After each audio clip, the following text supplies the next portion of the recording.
Hey there, NPCs, and welcome to Rules of Cool, where we interview very special guests, creators, gamers, designers, and world builders. I'm your host, Triz, and today we'll be chatting with owner and lead designer at Golden Lasso and Gold Annie Award winner, Kimi Hughes. We have a fantastic giveaway of... let me find that. Dekuma? The Tarot world building game. Type NPC in the chat for a free entry to win. The drawing will be done at the end of tonight's episode of Emerald Glitch Dangerous Downtime, coming up right after Rules of Cool. You can also get bonus entries by donating bits or subscribing. Every 100 bits gets you a bonus entry, and subscribing gets you 7 whole bonus entries. In Alternis news, get ready for Rift Zone Contact, a revolutionary wargame for everyone. Boosted Reality is melding reality with AR in their Rift Zone Contact mobile application. Playable anywhere with nothing but minis and mobile devices, the seamless combo simplifies miniature wargames, eliminating rules and calculations and making them more accessible to everyone. Learn more about Rift Zone Contact through the link in the chat. Next up, Bear the Cold in Frostpunk the role-playing game. This is a gripping society-building game that you can enjoy around a physical or virtual tabletop. The intense decision-making, survival challenges, and difficult questions that are at the heart of the acclaimed video game can also be found here. Check out the link in the chat. In other news, Voltron the role-playing game. Catalyst brings an all-new rules system that emphasizes the teamwork at the heart of Voltron and also allows for awesome displays of power from the universe's greatest defender. Coming to Kickstarter October 8th. In Wrath of the Sea Lich, adventurers must recover the Eye of Chintufi, a powerful artifact coveted by both local treasure hunters and the ancient Idrisid Lich, Igreshkigal. Dormant for millennia in her watery fortress, Igreshkigal and her now stirs, and her return could spell disaster for the world. Coming to Kickstarter September 24th, link down in the chat. But now, it is time to get right into our conversation for this week, so stay tuned, NPCs.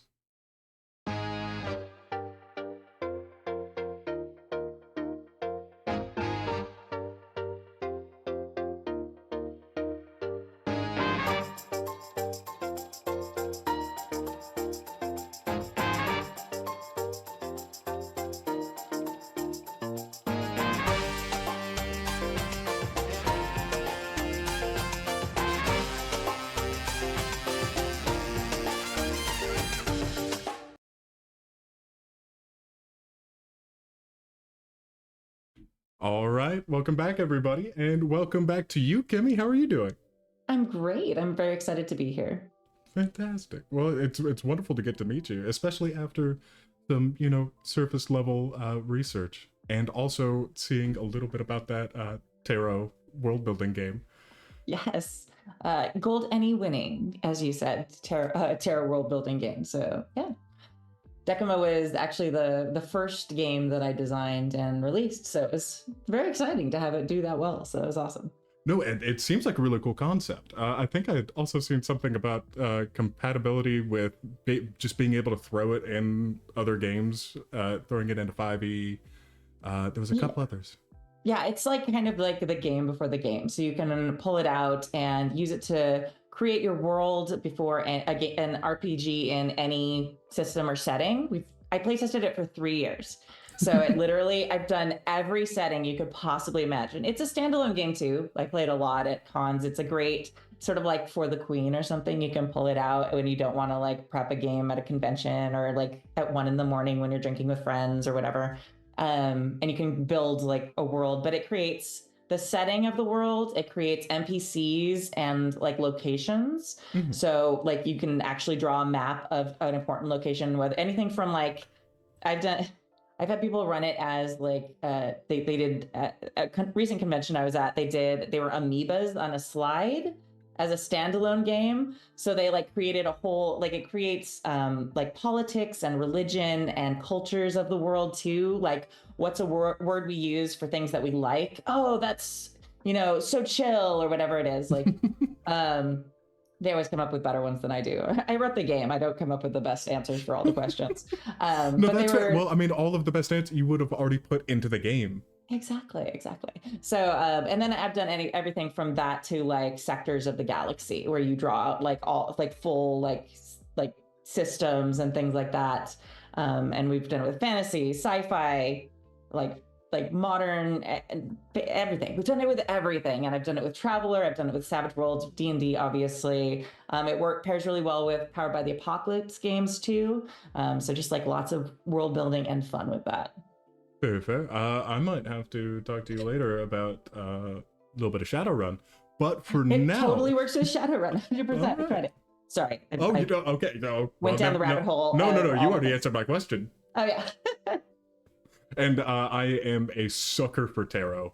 And I have to say, I'm very partial, but my friend Samantha did all the art for it, and she is such a fantastic artist. So you can get the digital version, but the full deck version, which actually just got here delivered, the new order. The art is just stunning. She just like just out of the park, perfect. She's also a professional tarot reader in addition to being a professional artist too. So you can use the cards as a fully functional tarot deck. They have all the symbolism on there and things like that too, which you don't have to know anything about it to play the game. You can literally just hand out the cards for the queen style and read the question.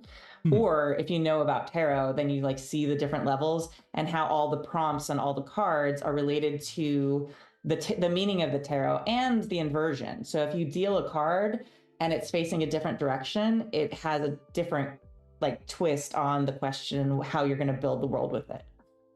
No, very fair. Well, I mean, even just looking at the art, I can tell that she has a lot of passion, both in just, into art and the tarot. They are so beautiful. I wish I went ahead and had something ready to show off to people so that they could go over there, but you could take my word for it and follow the link in the chat to be able to see that. But talking a little bit about you, as we always like to start the show with, he says 10 minutes after. Sorry, you mentioned my game and I just like went into it. No, you're good. I love seeing that kind of passion. Well, what is your history as a gamer? Oh my gosh. Okay, so weird start to that gaming journey. I played mandolin for a band at the Renaissance Fair that played naughty songs. That's how my journey started, as they all are want to do, right? Can we have a title? Songs. Yeah, there's a lot of them. If you look up anything by the Merry Wives of Windsor, a lot of double entendre things. I wrote one called Happily Ever After, which is about princes who are not good in bed, and how you can find people who make you actually have a happily ever after. So don't stick with your prince if just because that's what everyone expects you to do. There's also one called Buy Yourself Another, which is like double entendre, like drinks, but also as men. So it's like singing about Jose Cuervo and, Captain Morgan and like those sort of things, which is fun and naughty. That is also about drinking and sex, because that's really what they're mostly about. And then we do have pretty songs too, but we didn't sing those on the naughty stage. So anyway, another sidebar. A bunch of bands all played on this stage together. So if anyone who's done performing of any type knows, you do your stage time and then you go backstage and you're like, okay, hanging out. And people were talking about tabletop RPGs back there because it's a Renaissance fair and everybody's nerdy. And I played a bunch of MMOs and done heavy role playing online with forums, and back in the day, like chat role playing, and then with MMOs, Ultima Online, and then eventually World of Warcraft. And so I've just being pulled into these conversations because a lot of the conversations were similar and overlapped as far as like world building and creation and things like that. And so I got invited to a game for 4th edition, which was brand new. And I think it was even like a beta release at the time. I don't even think it was actually out yet. And so we were trying 4th edition. And so yeah, it was kind of the start of me playing TTRPGs. It was how we're going to talk about the Happy Jacks RPG Network, which I run now. That's how it got started, with a bunch of us musicians, dirty musicians, singing at the Renaissance Fair, talking about games backstage and being like, hey, we have a recording studio for making music. I wonder if we could record this newfangled thing called a podcast, because, it was like 2008 or 9. So there were like 5 podcasts in the world, and they had to tell, like, the one person who knew what a podcast was had to tell the rest of us, because we were like, what's a podcast? Wait, people just listen to you talk about things? Oh, back in the day. So anyway, yeah, that's the start of, so simple. That's the start of my game journey.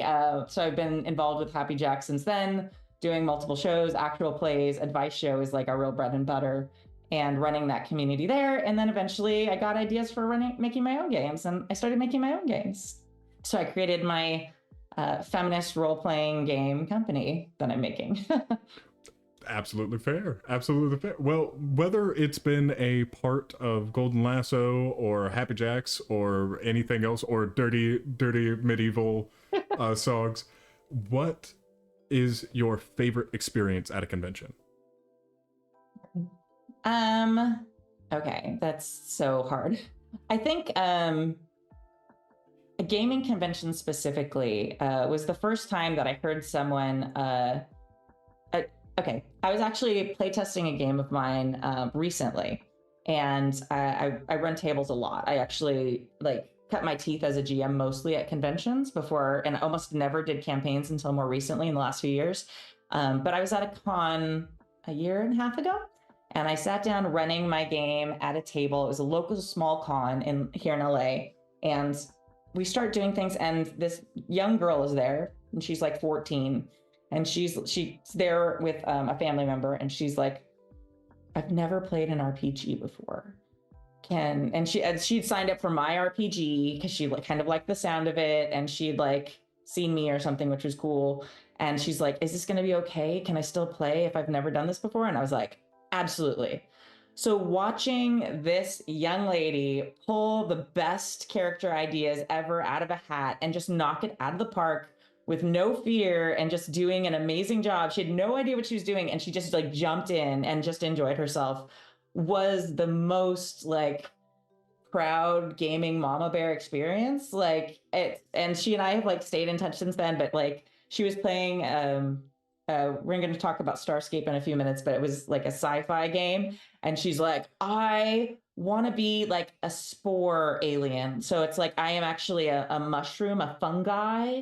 And so she just like came up with this amazing, like sort of cottagecore inspired alien with like this amazing whole backstory. And I was just like floored. And she's like, is this good? Is this okay? I'm like, it is so good. Are you adorable. Kidding? It was amazing. And I just like, that just like warms my heart every time I think about it. That's my current favorite. No, absolutely. Oh, that is so sweet. Actually, I anytime I see someone in any kind of mushroom, costume, of course I'm tying this back to cosplay and everything. But I'm a huge sucker. Is all I'm saying. But maybe a slightly harder question. You don't like have to say Gen Con, but what is your favorite convention? Just remember, they do watch these. Yeah, they do. I do. I've actually only been to Gen Con one time. Like this last Gen Con was my first ever Gen Con, and it was amazing, magical experience, and I loved it. But I don't know if like I can say like it's my favorite, because it's like I've only been one time. I feel like you have to like go to one multiple times before you can be like, this is my favorite. For gaming conventions, I honestly am a sucker for my friendly little local gaming convention that has like 1,500 people. And it's 3 times a year, and it's just something that me and all my friends do, and I just love it. It's like very chill. Everybody knows everybody. It's got that vibe of like summer camp or something, where it's like the same people you see like a couple times a year. You don't really you all live within like 20 minutes of each other probably, but like this is where we see each other, and it's so good to see you again, and then I just won't see you again until. So I love that. That's the Strategicon conventions. So I think that. As far as like all conventions, I really am a sucker for San Diego Comic-Con. I love Comic-Con, but that's also not related to gaming. That's more like the cosplay comic lover side of me. And also it's just fantastic to go hang out in San Diego for a couple days. No, absolutely. I mean, it's part of our travel schedule too. So yeah, absolutely. It's close enough. Yeah. Well, Kimmy, a little bit more about yourself. What did you do before entering the gaming space? Well, I still do it. I am a kindergarten teacher. So very exciting. I've been in education for like 13 years now. So, and it's something that I'm very passionate about and I love. I also see it as very closely tied to my gaming. Do your kids watch? No, I Okay. mean, I don't know, maybe kindergartens do, but I don't tell, I keep my space very separate. Mhm. Like again, going on the Wonder Woman theme, we've got the Diana Prince side of me, which is like the teacher, and I go by a different name there. And then I've got Kimi Hughes, which is like my gaming space, cosplay, like nerd world game. And that's just because, we've had being a teacher is really hard, and the moral expectations of a teacher and the people that society puts on teachers is really difficult. We've had teachers lose their jobs have for being a model in a past life and like being in a Macy's catalog in a bra and underwear. It's Which like is this is ridiculous. right. Like it's like this is a legitimate modeling job that they had when they were younger, and they've moved on and they've gotten a second career, and they still have like lost their positions. So I do have to be very careful with like, especially with like the cosplay and like role playing and my actual plays and things like that. There's things that I would be nervous about my, other career. At some point I might be able to move completely, but until I make enough money on my tabletop games to pay for my health insurance, that's not an option. So, anyways, completely unrelated note. Everyone, click on the link down in the chat. Go check out Kimmy's stuff. Yeah, there you go. Pay for my health insurance and my toddler's health insurance first. But I do honestly love education, and I do think that I am a much better GM, definitely, network organizer, and also just game designer for having that experience. Once you've worked with so many different types of people, even if they're young people, it makes you much more aware of things that you need to think of in game design and when you're creating things and putting them out into the world. No, absolutely. And in fact, I would probably say that could be. I know that you're not, play testing your games during your classes or anything, No. but they will be brutally honest, and sometimes yeah. you need that. Yeah, absolutely.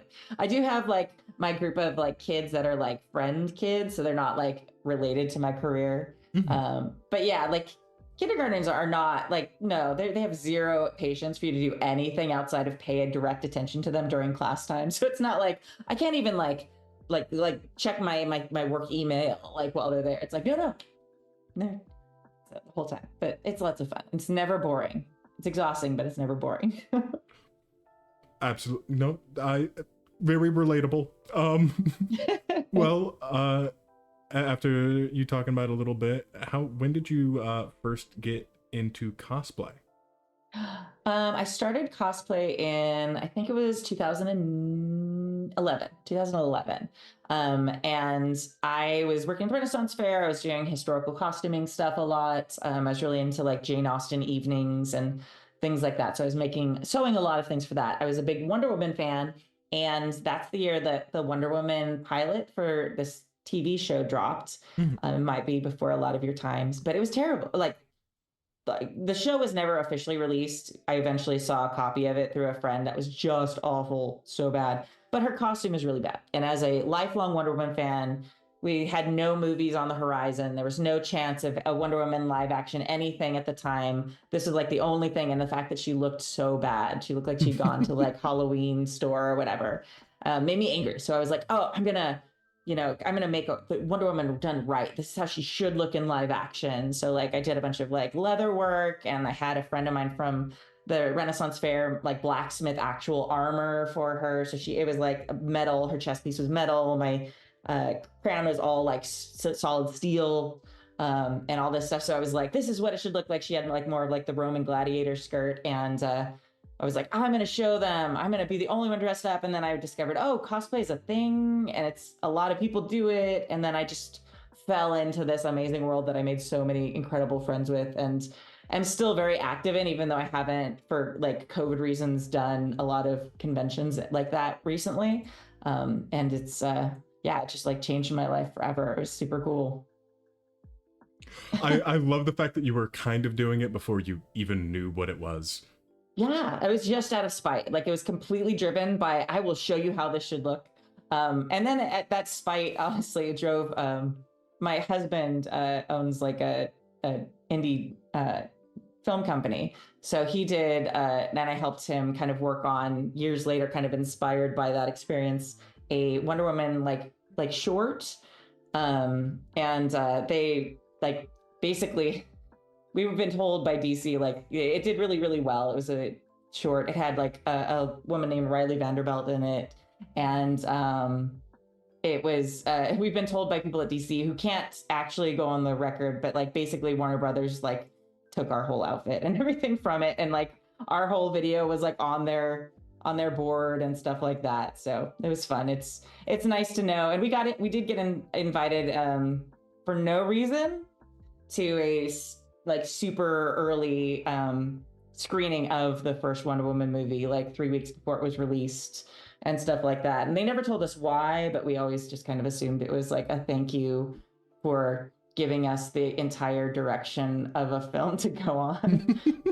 The film got like 5 million views total or something like that on YouTube or whatever. And then that's when they announced like 2 weeks later, like I guess it was like 3 weeks later, they announced, oh, Wonder Woman's gonna be in the new Batman v Superman movie. So we were like, maybe just a little bit of like that popularity on YouTube showed them that they needed to sprinkle some Wonder Woman into their I'm just live saying action that universe. it wouldn't have killed them to throw you guys in the credits, is It all would I'm not saying. have, but then they would have had to pay us, and that would have killed them. Fair. Yeah. No, that's fair. That's fair. Also, not the first time DC would have stiffed me for money, but you never know. I'm not better. Spite makes all things possible. Yes, absolutely. Oh no. Okay, I'm going to have to ask you later about the other time that they stiffed you, but I mean, I can tell you now because they're not going to pay me no matter what. So, fair okay, enough. so this is a cosplay story. I know we're supposed to talk about gaming, but Gen Con, welcome to the hot mess. We're still talking about you. Yeah, me. This is me. So I designed there was the DC Bombshells line. So those of you who don't like comics, there's a whole bunch of women in DC Comics, and they did like a 50s kind of bombshell pinup style version of the characters. I was asked to be in a cosplay group for the like official designs. I didn't like any of the characters that were left because someone had taken Wonder Woman already. So I decided to be my second favorite character, which was Big Barda. And there wasn't a design for her at the time, so I made my own design that was kind of fit in the theme. We walked around. San Diego Comic-Con is like a big group. There was like 12 of us or something. And at the DC booth, this person comes up to me in like a suit, and it was very strange. I was like, here, take my card. I need to contact you. And I was like, okay. I put it in my pocket, whatever. And then they end up contacting me. It turns out that it was the person who was in charge of the DC Bombshells line, and they were stuck on their design for Big Barda, and he thought my design was absolutely spot on perfect. So if you go and buy the Bombshells comic, that's my cosplay that's in the comic books and the whole comic book run. That they were supposed to pay me a ridiculously small amount of money for, and they just like never did. But that's me. And they accidentally documented, because I did a DC All Access like episode about it, and I was talking about it, and they came to my workshop and filmed it. And so they also documented my creative process for it to prove that I came up with it. So yeah, if I ever got the gumption to like worry about it, but they already filmed your entire legal battle for you, is what you're saying. Yeah, this is your like content about how I came up with it and my inspiration for it and the fabric and piles, and then here's me. But it's fine. But yeah, it's very exciting and pretty cool to actually have one of like a canon version of one of my absolute favorite characters based on, well, essentially me. But I don't know if it's really me, but it's basically me. So I think that's cool. If not just you, your entire creative process in the create. Yeah. It's still you. It's me. It very much looks like me too. Like I looked good in that cosplay because I'm really tall. And that's one of the reasons I love Big Barda. And I had these massive boots on. So it's very cool. You can see the pictures of me and then like right next to it with the version from the comic. And it's pretty fun. But that's also, I think, why, if you look, they sold a statue of Big Barda for the Bombshell line, and it's not the normal outfit. Because I think the lawyers stepped in and were like, Oh. did you actually pay for this? And they're like, no. And they're like, oh, you can't use this for things that will actually make money. Because it's a totally separate outfit for their like tall, like 1/3 statue or whatever it is. Here's the tea on DC, friends. That is I mean, I wild. love DC Comics. I'm still like the biggest fan ever, but they owe me like $300. And I told you it was Absolutely. pathetic amount of money. But at the time, I was so excited. Like, I was just like, you want a what with my cosplay design? No, I mean, Absolutely. some people would pay multiple times that amount to get their ideas to the people who create the content that they love. Yeah. So Yeah, you I mean- getting paid for it at all is something that I would just be like, oh, okay, you must be doing something incredibly right. Yeah, it was very cool. I got to walk around their office. They gave me like a tour and stuff. They were like, you can come see our offices. I was like, absolutely, I'm in, 100%. But yeah, it was still one of the coolest experiences of my entire life. No, So very gaming. good. Well, getting back in what you do for your regular day to day. I do just kind of want to know, what is for you the main difference between recorded and streamed content? I don't do recorded content. That's the big difference for me. Oh, okay. I thought Well, some we of your do- we- podcasts were, but we do not the ones both. that you. Okay. No, we stream live and then we also release it as a podcast later. So all the stuff we do is for Happy Jacks RPG Network is streamed live in the moment. You can watch us, faux pas, all the things. We don't have faux pas, but like sometimes I pronounce things wrong. All Or right. we go off on tangents sometimes, but it's charming in a charming way. Like if you like this is like what we do. And then we release it later as a podcast, and then we post it on YouTube as well, kind of as like an archive. Mhm. And most of that is just to keep me sane because I'm so busy doing so many things all the time that if I had to make content and process it and then release it, like it would just never happen. So it's like we do it live and then we like clean up the audio a little bit, do it like a quick audio pass, pull out silence. Not that there's any silence almost ever, and just make it like listenable and like level everything out so you're not like you're blowing your ears out and then like can't hear when you're listening in the car. That's like my biggest pet peeve about podcasts. Like I can't hear. Oh gosh, that one's too loud. So yeah, so that's what we do. Fair enough. Next time Rem is on, hey, someone in the chat remind Rem to fire me. I mean, that means that we're doing a very good job of like pulling it off and making it seem like we're not making it up as we go. So that's actually a big compliment. I appreciate it. Very fair. It seemed polished enough to be just recorded and then edited content, other than just having an equalizer thrown over it. So That's so nice. Thank you so much. It's like the nicest thing anybody said to me all day. Well, no, you've said a lot of nice things, but like that's very exciting to hear. of course, I've only recently figured out the magic that is just going ahead and getting some more filters into OBS, but that's an entirely different thing altogether. Well, then moving on, or moving rather back to what you just brought up, could you tell us a little bit about how Happy Jacks RPG Network came to life? Yeah, so I already told like the origin story of the naughty stage at the SoCal Renaissance Fair. So we started recording a podcast in 2019, and so we started talking about games is really how we started. We just started giving advice. Eventually, people started writing in questions to us in email, and so we started addressing some of those questions on the show. And it was very strange to realize that people were actually listening to us. And like I said earlier, there were only like 5 RPG podcasts at the time. There was us, one called Fear the Boot, which is still around, Kicked in the Dice Bags with another one. There was like a very small number of us. And there's like, most of them have pod faded long ago. So it was a very tight knit community, and we all were on each other's shows. Since we were musicians, we did a lot of intro music for a lot of the other shows. We'd like do their intro songs and stuff for them, which was really fun. And it was just like it felt back like if you're old enough to have like spent time in forums and creating forum communities back in the day, like it felt very much like that. Like there's like this little online like pocket of people who were like us that we all shared this interest.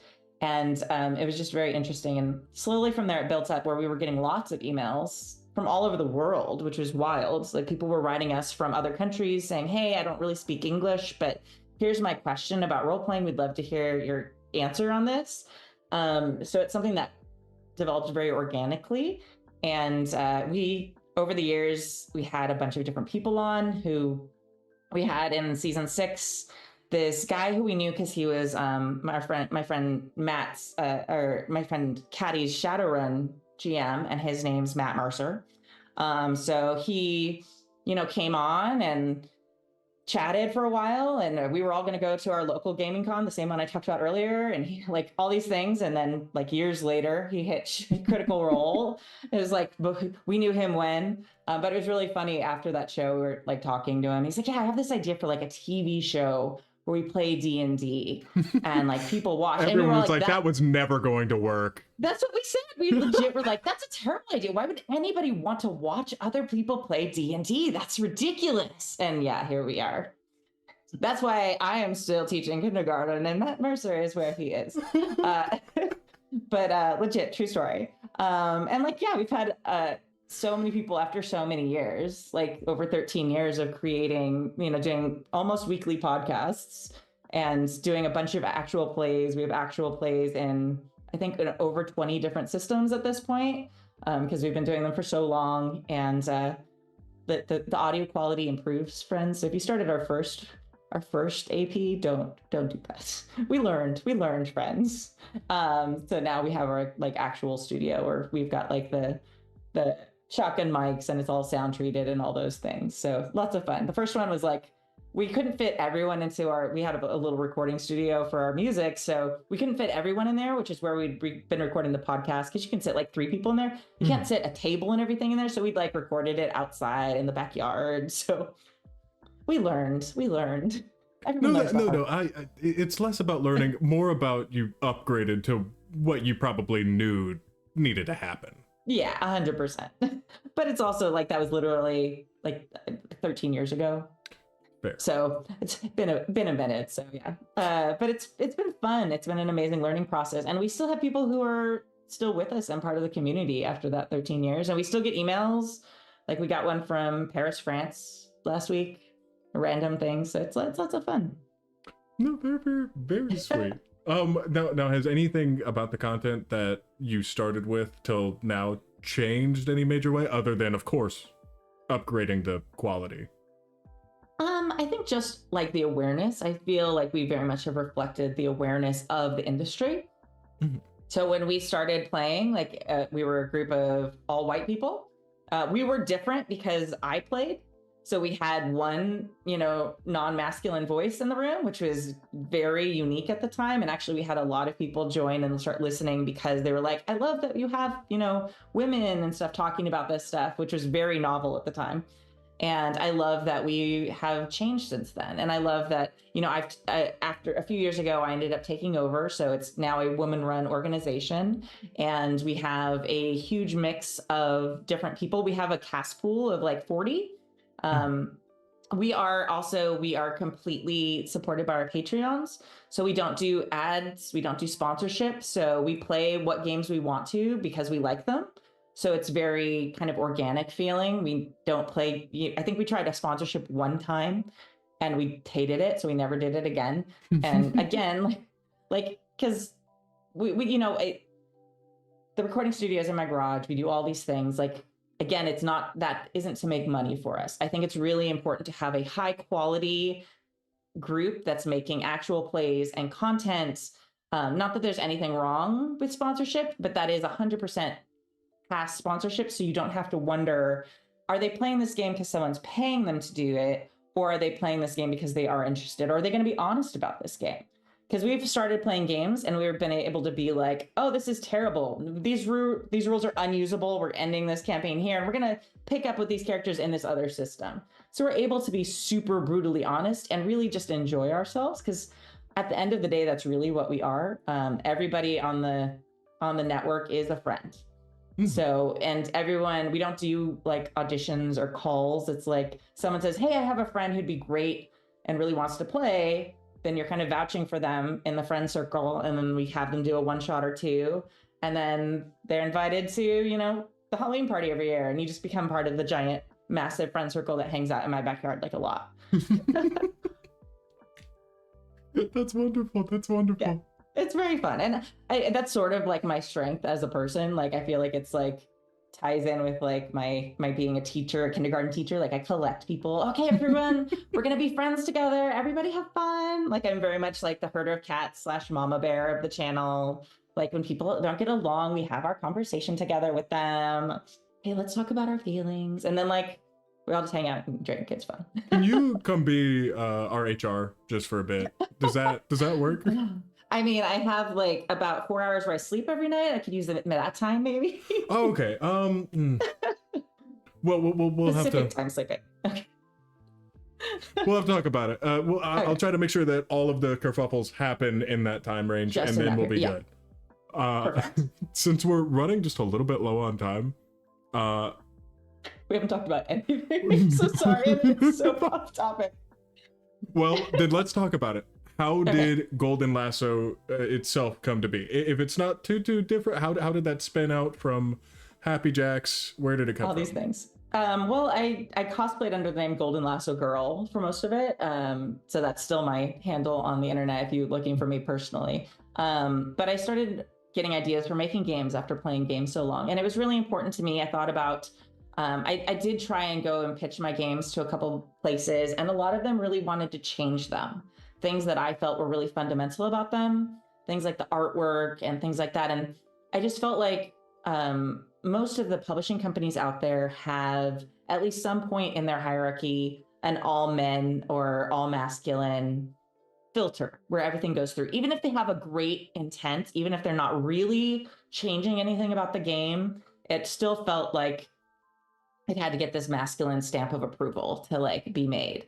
And so I was like, you know what, I want to change that. So I started Golden Lasso Games, which, as an homage to Wonder Woman, is a feminist role-playing game company. My goal is to have like this amazing Amazonian army of like femmes that are designing, and it just be amazing. We're going to take everyone else out of the gaming industry and just replace them all. Yeah, it'll be amazing. So that's kind of my goal. And I'm working, it's really great because like I can hire who I want. The person working on Starscape, which is the game I just kickstarted this last month. She's just like the most fantastic layout artist. I'm working with, these amazing like non-binary editors, like the artists I'm able to work with. Like I mentioned, my friend Samantha, who did all the whole tarot deck for Decima. Just like, it's just so great to like be able to find these talented, amazing people and empower them and give them work where they aren't necessarily hitting those filters either. And so that's kind of my biggest goal, and why I went into publishing as well as game designing rather than just game designing and and selling it to publishers basically.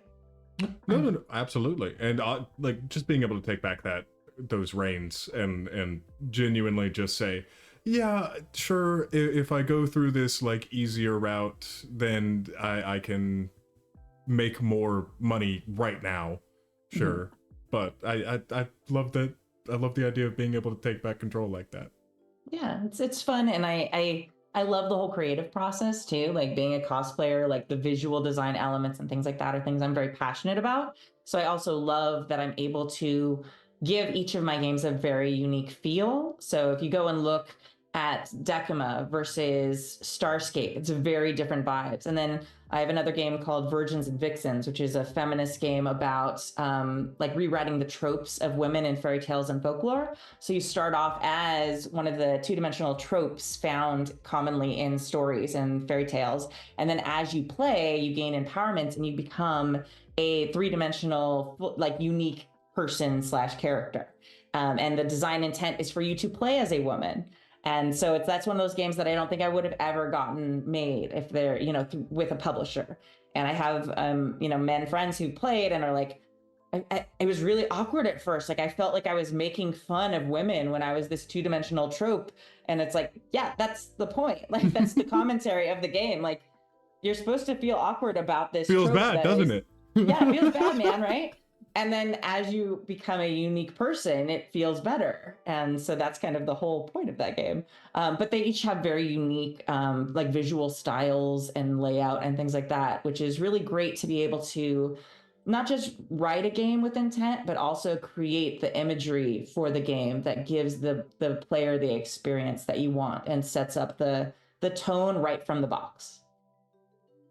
Absolutely fair. And also,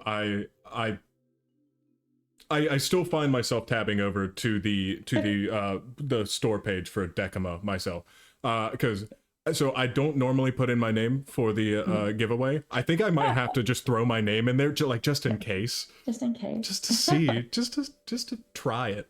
Well, I can just send you one too. I'll just send you one as a thank you for doing this. Don't tell them that. Don't. Okay. Don't. I mean, no, Rem, everything's fine. No touch. Well, to make sure that we get enough time to talk about it, I know that Starscape is coming out relatively soon. Yes. Can you tell us anything about that universe? Some about the art, Yes. the story? Okay, so Starscape was inspired by, I didn't know this at the time, but by the beginning of COVID. So I had a baby in April of 2020. Mhm. So literally, it was about 3 weeks after the entire world shut down. If she'd been born 4 days earlier, like my husband wouldn't have been allowed in the hospital room because everything was still so locked down. And it was a very scary, lonely experience, which is the biggest sell. This is the selling point of the game. But basically, like I threw myself into binge watching Star Trek: The Next Generation when I got home. Because nobody was going anywhere. I was on maternity leave. I had a new baby. New babies are very cute, but they don't do a lot. They like lay there and you cuddle them. So I watched basically all of Star Trek: Next Generation, and that like bladed into me watching all of the Star Treks ever back to back. I actually have very few videos of my child as a baby that don't have angry Klingon noises in the background, but it's fair. It's fine. She understands. No, me too. But nobody watched Star Trek. But I found myself, at the time, I just thought it was nostalgia. So, and that started forming the kind of percolating the design of a game for it, because I wanted to run an online game and I couldn't find a sci-fi system that captured what I wanted about it. And for me, it wasn't like okay, how are they going to beat this nebula that's going to fry them? Or how are they going to fight off the Klingons? It was the relationships between the characters is what I loved. And this became something that's very obvious. Like that binge bled into rewatching Firefly. It bled into watching Babylon 5 for the first time, and all these other systems, and Farscape, which I totally ripped off the title for the game because I loved Farscape so much. But so I wanted to design a game that was completely focused on the trust and the relationships between these characters. So it's very much each session you might be fighting something, or facing a scientific challenge of some type, but long term over the campaign, it's about the characters trusting each other and how their relationships develop and change and mature. So trust is actually like a currency you use in the game. You can earn it and risk it and wager it to try and do things with your crewmates and earn it back or lose it. So it's very much about how they tie in with each other, and it has very relatable archetypes that are found in all of these. So there's like the unfamiliar, which is the like non-human. So it's Data or, all these different things. And, there's the hotshot, and, that's the Kirk, or there's the rebel, which can be the Mal, and all these things. So you can basically skin it however you want. And the game starts off with a world building, because I like world building. Shocking. A world building thing where you can play it in your favorite sci-fi IP. It works for all of them. Again, I tested it in all of them. Or you can kind of build your own, and there's a process in the game to do that. And it's about long-term over the campaign. If you've read A Long Way to a Small Angry Planet by Becky Chambers, it very much captures that vibe. Or like Firefly, how you're like, okay, will Mal and Inara, will they, won't they? Is Jane gonna betray them or not? Like all of those where it's like you care what they do each week, but long term, you really care how are they gonna get through it together. That's what that game captures. And I'm very, very proud of it. And funny story with the art, I fell in love with the art like early on. I work backwards. I generally tend to find the art way early in my design process because a lot of times it inspires my design process. So my artist is fantastic, and he's becoming a Buddhist monk in about 3 months. So I have to get all the art before he takes his vows. So super fun, exciting. I can never do anything easy.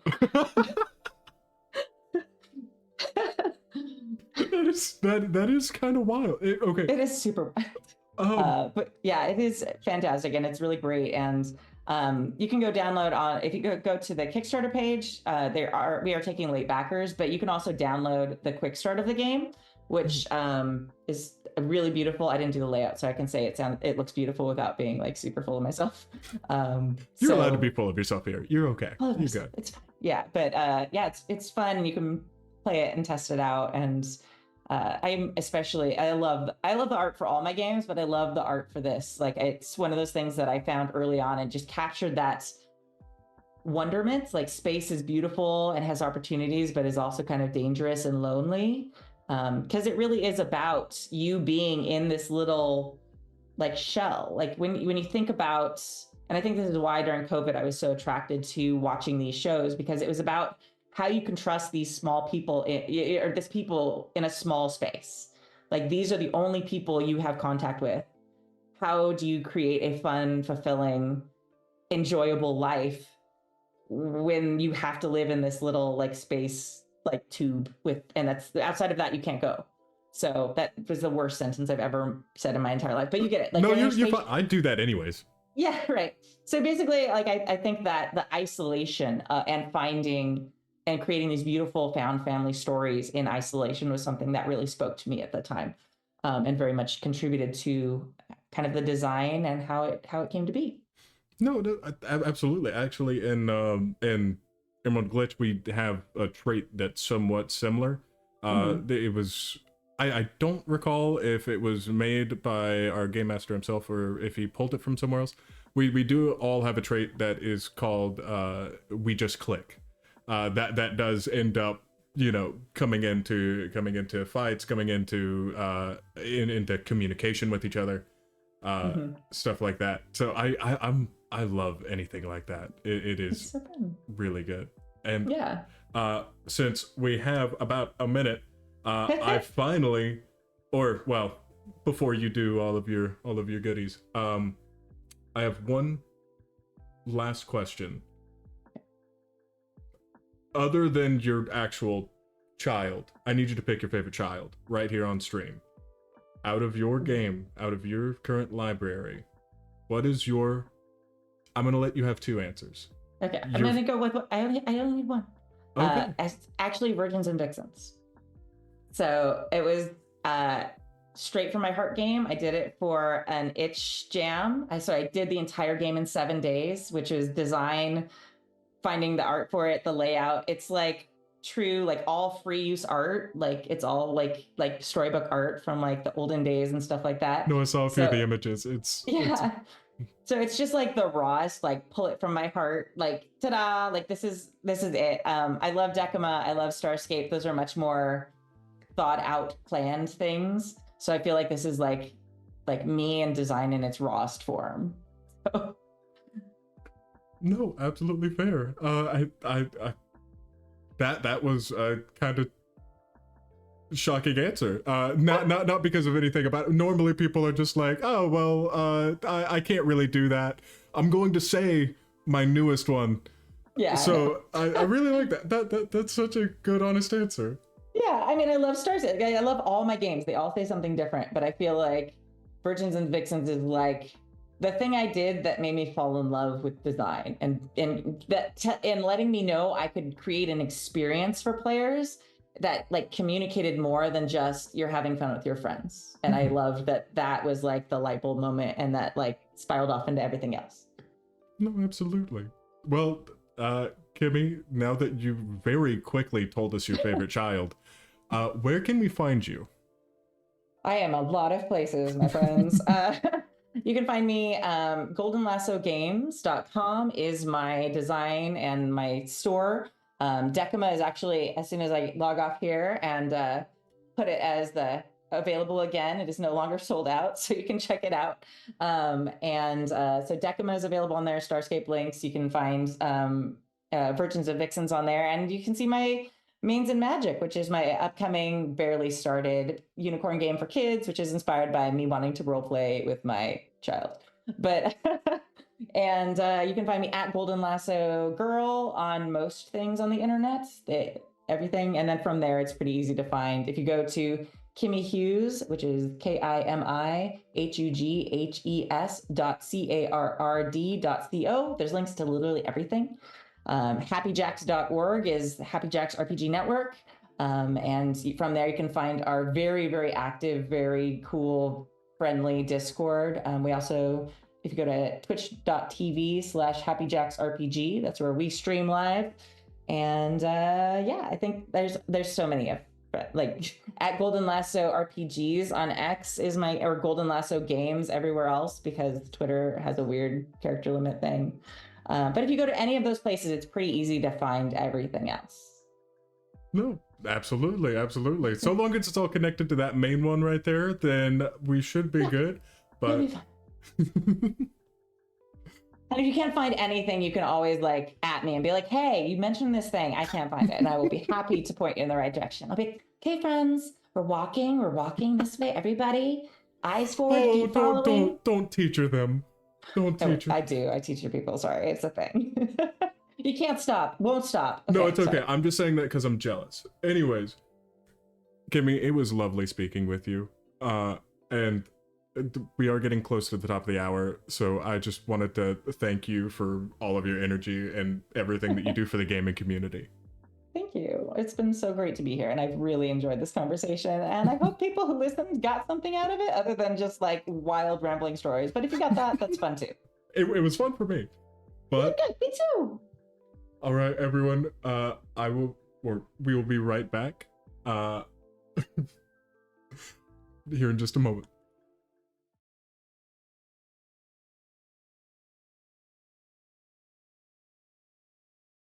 Hey there, everyone. Do not forget that we have a wonderful giveaway of Decima, the tarot world building game. Thank you so much to Kimmy for this fantastic giveaway. Type RIMPC down in the chat for your free entry to win, and do not forget about bonus entries. All funds help us to pay our cast and crew and keep producing content. Thank you all for joining. Now on to our episode of Emerald Glitch, Dangerous Downtime. See you there, NPCs.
Can I just ask, what does a summoning tea kettle look like?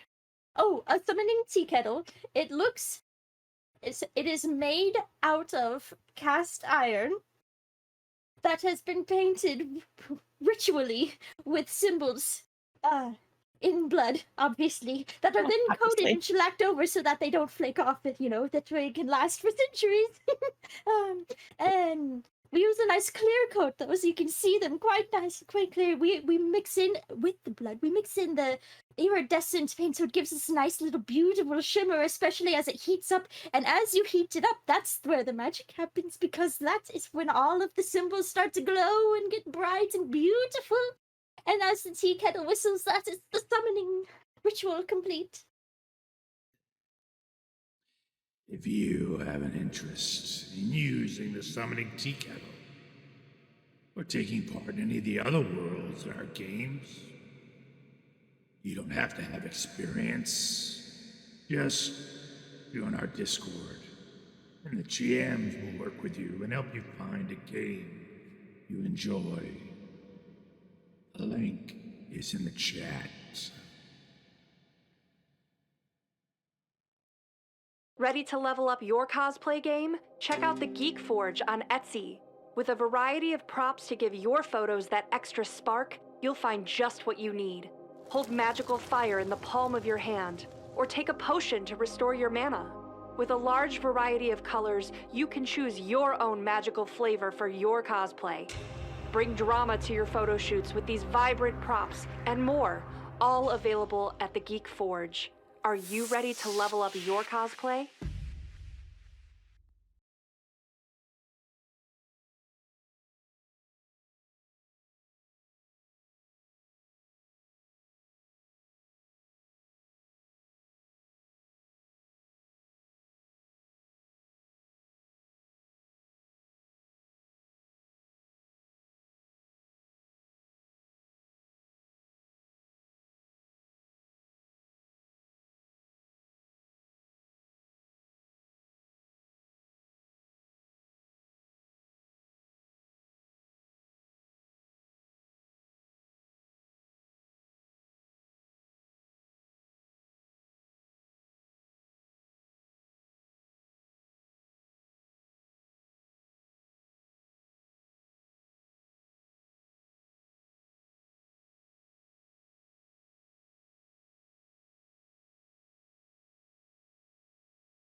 Spell. She's just spell like 92 times.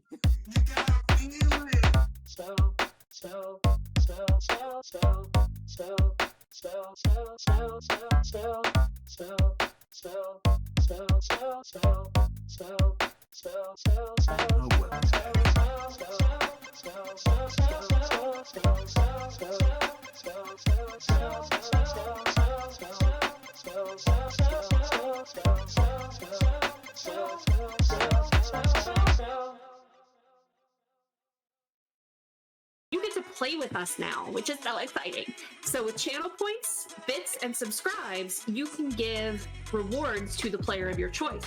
So how to do that is, no, not Bob.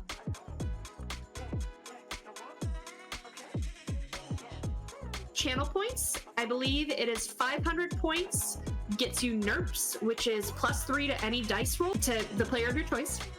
For 1,000 channel points, you can do a point of edge to any player.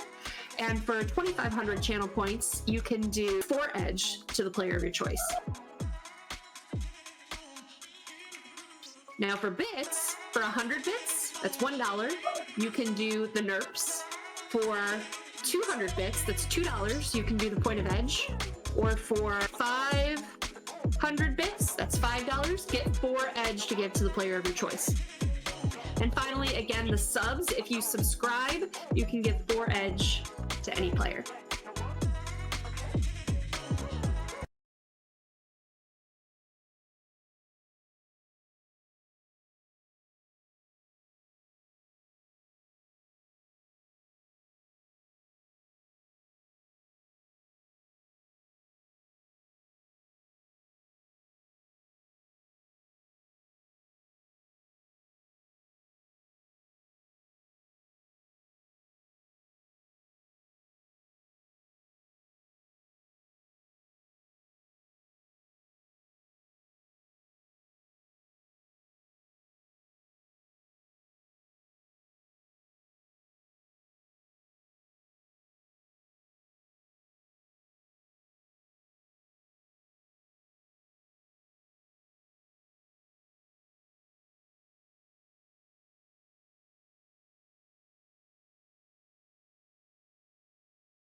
Hey, everybody.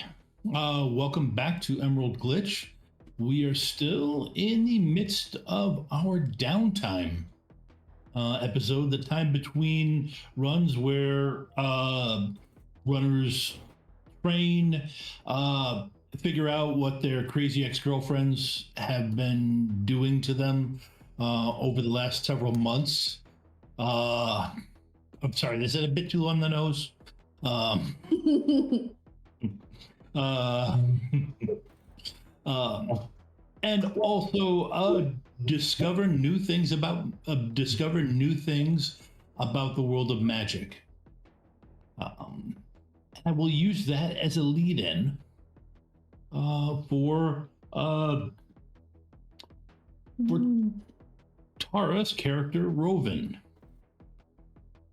So, Roven has been. We talked a little bit during the week, and Roven has been. You talked about going to the going to a particular spot on the shore,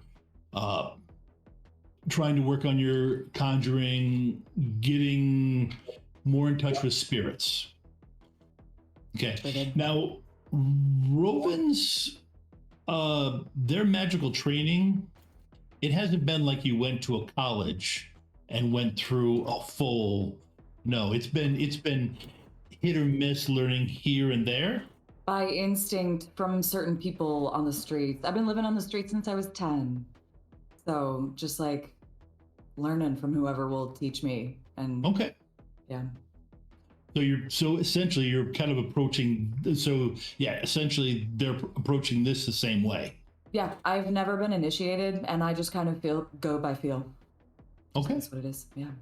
All right. So based on our conversation, you do that, go out into the water or the surf, things, and they're definitely, they're there. There's some water spirits and other spirits around, and they're there, but they're definitely they're a little standoffish because they don't actually. There's a lot of spirits have been yanked around by magicians, even shamans. It's kind of one of those gray areas in there, and you're trying, from what our conversations, you're trying to stay out of the gray when it comes to that.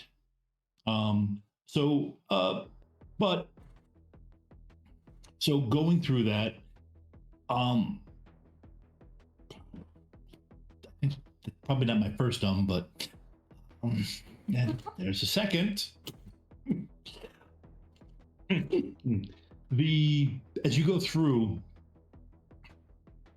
this connecting, you can tell they're warming, that they're starting to warm up to you. One other thing that you start to notice is that you don't have trouble finding a parking spot. The area doesn't have as many people, and there's not a ton of other people doing the same thing that you are. So where the first few times you did it, you'd go off, do the job that paid for some food today, or helped out somebody. Then you'd get back there and you'd have to choose a slightly different spot to park in. After a bit, you don't have to worry about that. The spot that is easiest to get there is open. And then one day, you feel like you've made a breakthrough. You find yourself in there, and you can start to feel that connection that you're looking for with one of the spirits. So, okay, great. I'm just trying to like visualize it. So it's like I want to. Is it nighttime? Can it be nighttime? It can be whenever you actually. It's really that this is really up to you. I'll describe what's happening with the spirit as best I can, but it's. Yeah. But yeah, if that's when you wanted to do it at nighttime, that would work out. Yes. Often, because then the beach would be super uncrowded. It's probably not allowed to be out there anyway.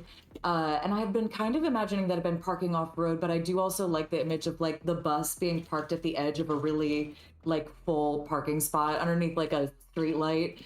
But I still make a little fire in the sand before I go wading out into the water. And I'm just like smoking in the water, just like wading around. What kind of... I just kind of like try to imagine myself also as water and like play around like a water creature to like connect with them as much as I can. So like what kind of a spirit is like around? Okay. So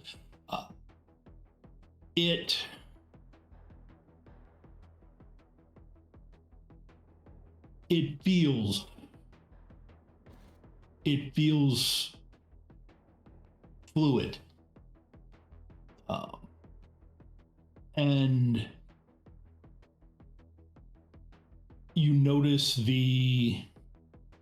what you notice is that as you connect, the water around you stills. And it hits the temperature that is comfortable, or you just don't notice it.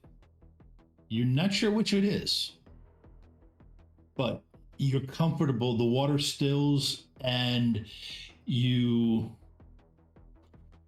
I like said you're sink comfortable. down. Yeah, I sink down a little bit. So like I'm about like waist deep in water, and I sink down so that my shoulders are under, and then I like lean back, like when you're gonna go like float on your back.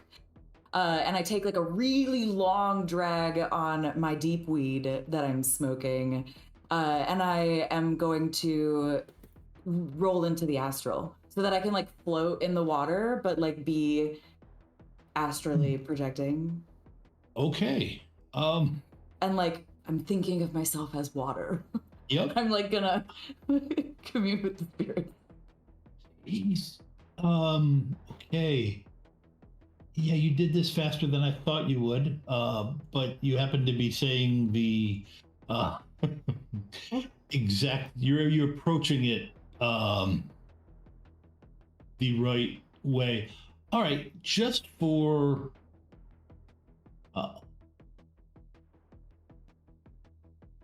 Yeah, I would say at this point, let's see.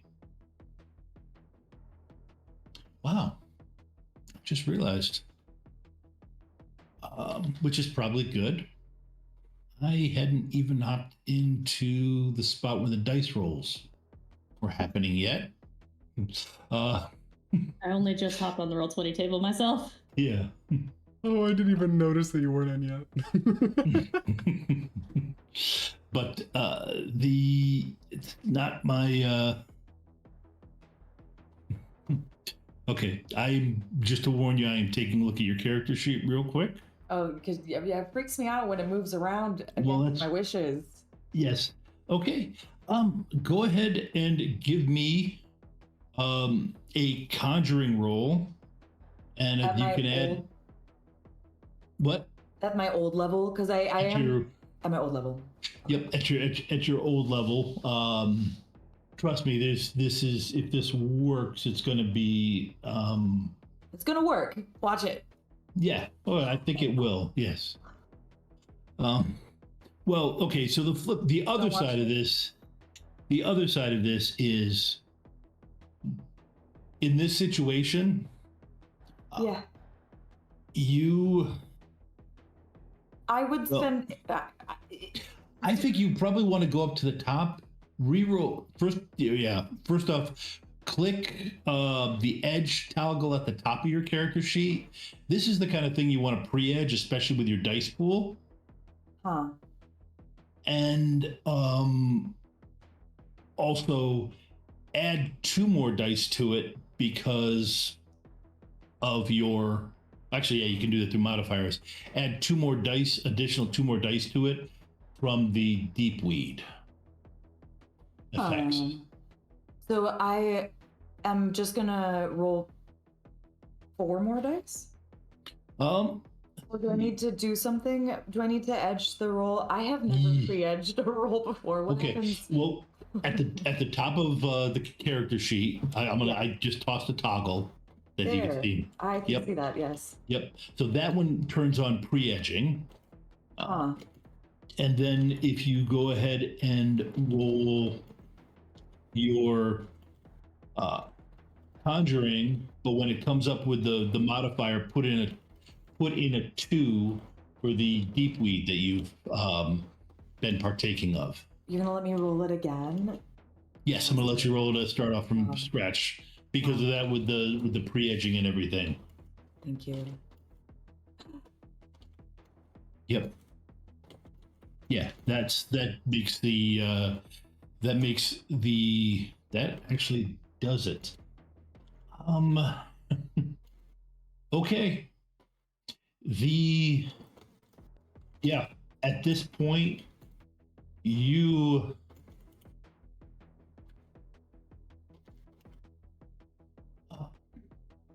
let's see. Yeah, you pop out of your body and you see, well, let me put it this way. If you were to, I know what you see this long water snake, as in a snake made of water that is essentially floating with you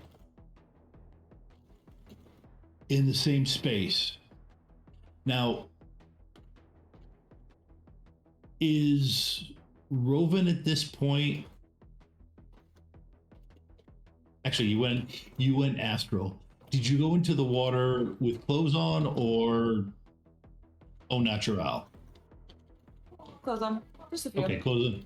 Okay, that works. All right, that.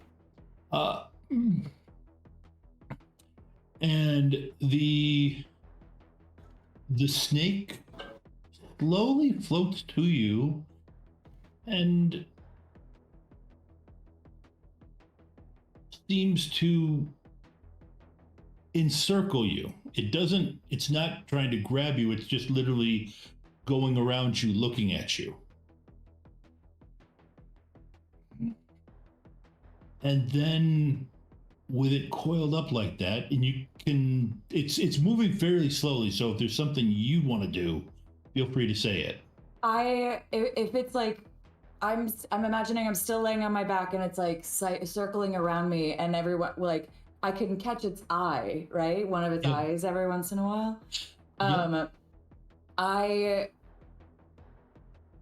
Well, here's a question. Am I still smoking deep weed in the astral? Is that a thing? Can I be doing that? Well, yeah, you would still have yes, you would still have the cigarette. I just want to like blow it towards the snake. Okay. So No, to like this in like as like a greeting. You're sharing. Okay. Go ahead and give me an astral roll, and be sure to boost it up by 2. What?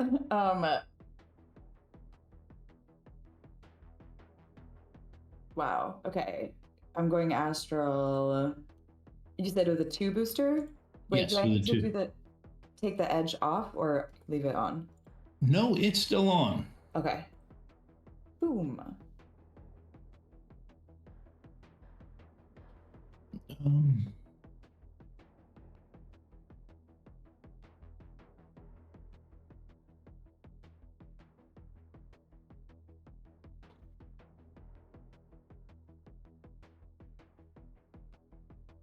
okay.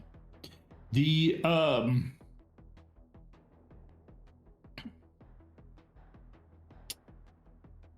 right. So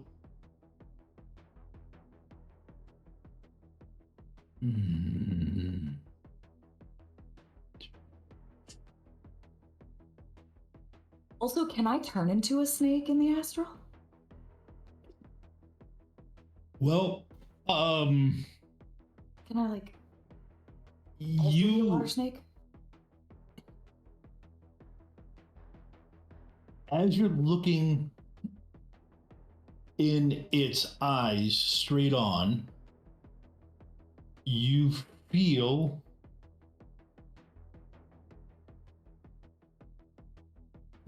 it. It's almost like it. You end up, to answer your question, yes, you do end up as a water snake flying through astral. Where would you like to go? Is my other snake buddy with me? No, you actually feel like the other snake buddy joined with you. Yeah, it was one of those things where you're like, you get this, it's looking at you, you're looking at them, and then all of a sudden you're both looking out into the night sky together. I ask myself as the snake to show me where home is.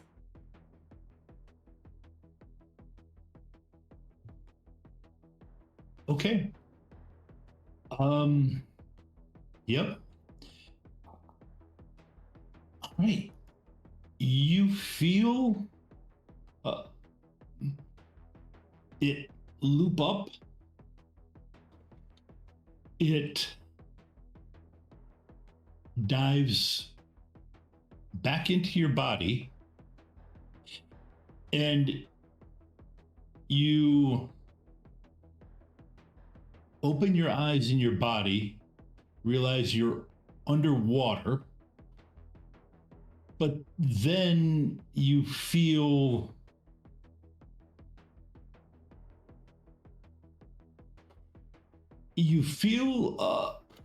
like everything underneath you has just dropped out, and you go through the gateway.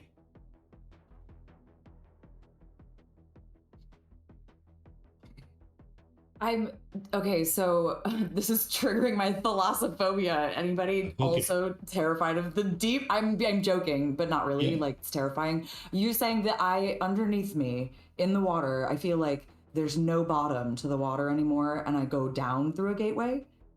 Yep, you go down through the gateway along with the water that's with you. Yeah. And then, essentially, you popped into another metaplane. You basically talked your way through into having it open an astral gateway and take you to another metaplane. Okay, what's it like here? Nothing like an astral quest. Yeah, nothing like an astral quest that I didn't plan for tonight, but you kept saying the right things. So I will hop back to you. I'm gonna hop to the others, but yes, you are on your way to improving your you're on your way to improving something. Okay, so Tank and Raptor, you guys, Tank crashed at Raptor's place last night. Tank, give me a composure roll.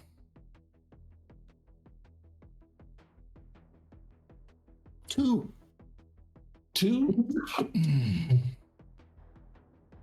You want me to go for the judge intentions?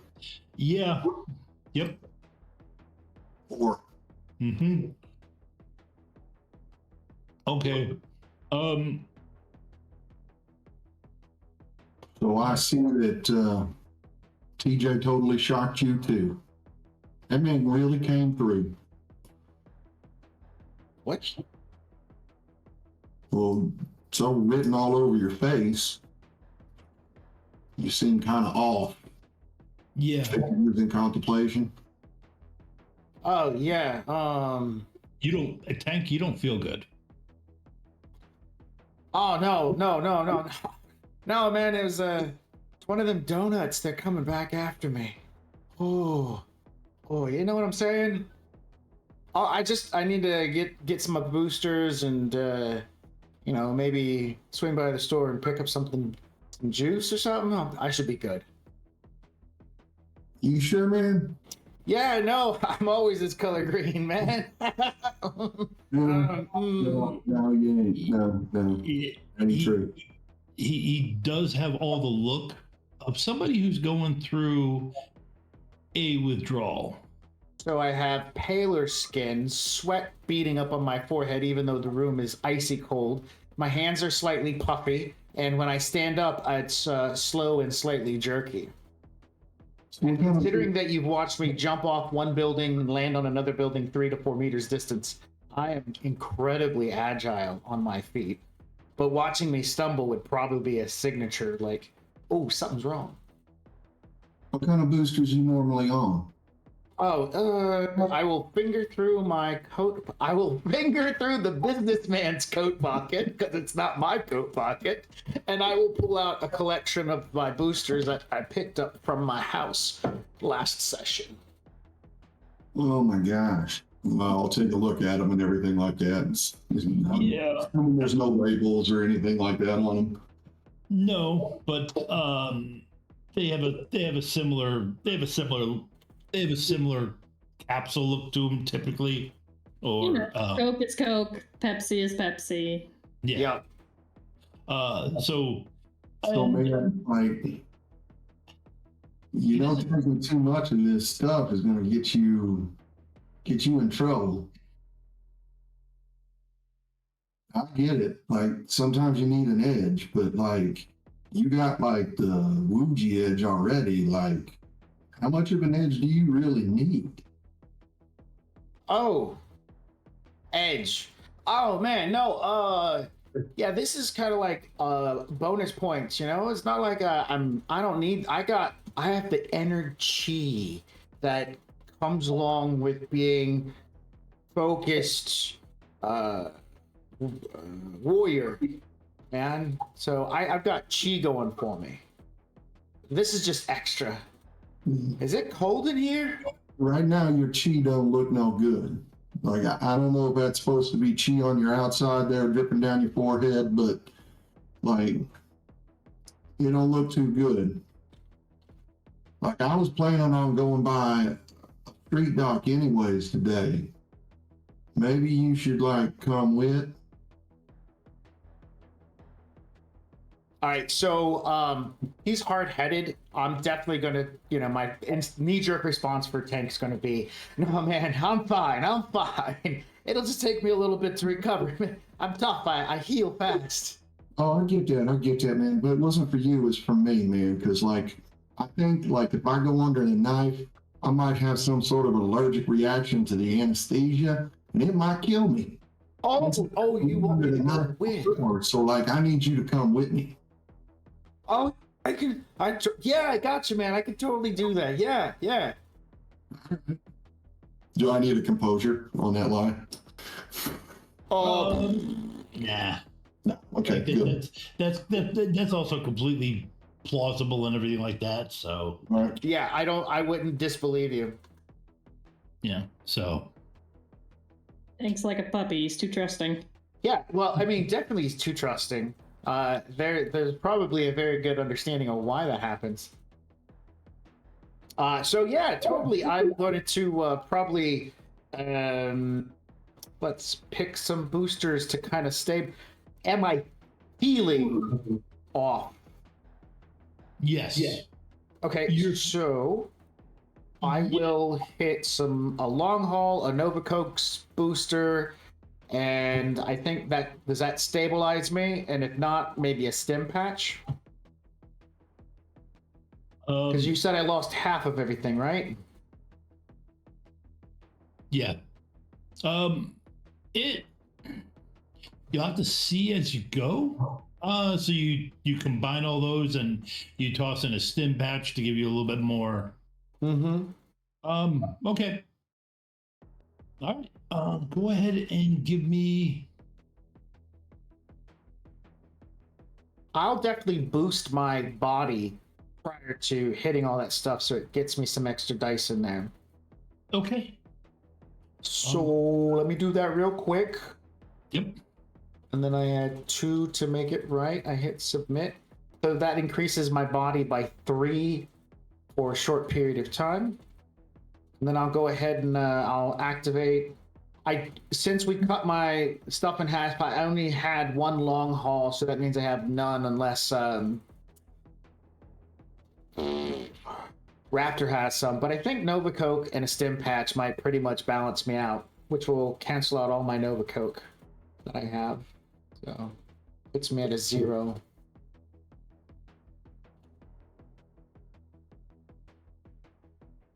Yeah, there we go. So I'm going to hit a booster of Nova Coke, and if it doesn't go in the right direction, I'm going to hit myself with a stim patch. Okay.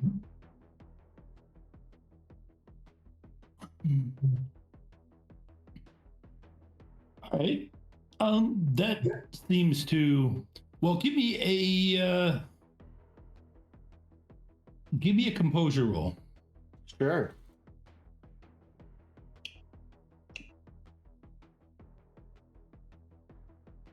One. Okay. Okay. How long does the boost to your body last? 3 rounds, because I made 3 hits. 3 rounds, 3 hits. Okay. Which pretty much put me in the time for the necessary roll to. Yeah. Yeah. So you have to roll soak at the end of it, I believe, right? Soak for drain. Yes, that's correct. But because the level of the ability is 1, that's my drain, and because of my stats, I can buy 4 successes. I just buy at the end. Okay. In this case, if you need me to roll, I can still do that. Yeah. The drain is quadrupled. Ooh, so it's a 4. Yes. Let me double check on the buying thing there to make sure buying is 4 for me. Because it was body plus my willpower. In this particular case, I want you to roll it. Okay, can do. Body willpower is a. So it's going to come up and say resistance, toxin resistance. That's just what I'm pushing. So 3. I will definitely take 1 drain. Okay. All right. You do manage to hold in the vomit that you suddenly feel well up in your system. Okay. And he actually gets greener. I'm going to lie and say I'm okay. Everything's feeling pretty good now, man. So that's like a normal thing for you, bro. Submit. All right, there we go. And he critically glitched lying. Yeah, it's kind of hard to say I'm fine when you look like you're on the edge of vomiting. Yeah. No successes, and it's a critical glitch. Okay. I got that one. Hang on. Yeah. Hang on 1 second. Oh. Yeah, man. Oh, I'm good. I'm so. Oh, I'm so good. Yeah. Oh, whoa. Listen, man. You want me to drive? No, that's quite all right. Like, I think I can handle that. Let's get to the dock for a little bit, man. But we all should have a talk about this, brother, because like you're looking pretty green, and like if you're on this much medication, man, like I ain't trying to be offensive or anything like that, but you pass out in the middle of a fight, we all's pretty toasted without our tank. Yeah, I'm just going through some stuff, man, and Well, you I'll got have it all together. I just need to. You don't have to shoulder this alone, bro. That's a tough one. I don't think with having that critical glitch, nothing should happen, because that's what critical glitches are about. And Tank has got a lot of like relationship issues, and the whole statement of shoulder it alone, right? Which segues into what just happened at the end of last session too. Someone was being open about a situation that they're in. So I don't think Tank's gonna like do really well here. Give me an idea, either chat or I don't know, somebody else. What could be a critical glitch relating to Tank failing his con roll there? Is he a crier? Like, is he religious? No. Crying. Oh, is he a crier? Yeah.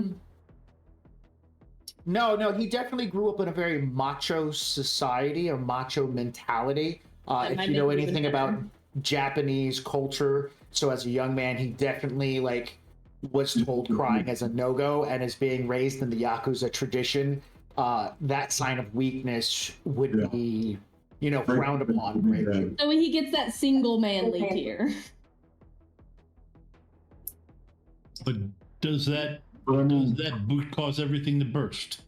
Critically glitching could be the thing that causes your break face. Yeah.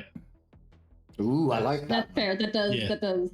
Yeah, that was a suggestion from chat, that it's the final dam that just causes everything to just go. Okay. I mean, yeah, I was thinking Bug would be the person that causes that to happen, but Raptor.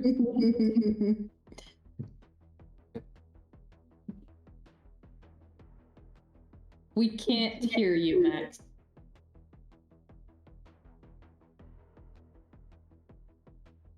While he's currently not being able to be heard, I'm just gonna say that's what she said. All right, how about now? Yep. And is it the high-pitched squealy one? No. Okay, No, good. No, you are not. Figured Wally. out that it was the driver issue when that happened. Tyler knows what I'm talking about. Okay, so he still has that like queasy look to him. He's, maybe leaning against the wall at this point in time, and he just looks in Raptor's face. He's crying. Like, we're talking like the tears are coming. Like, if you've ever seen somebody in a tremendous amount of pain and they have the normal facial features, but the tears are just rolling out because that's the body's natural reaction. That's what's happening. Tank has his normal kind of jovial look to his face, but the tears are just rolling out. And he's like, Raptor, I don't think I'm okay. I don't think I'm okay, man. Something's wrong. You're gonna be okay. I'm here. What you need, man? I don't know.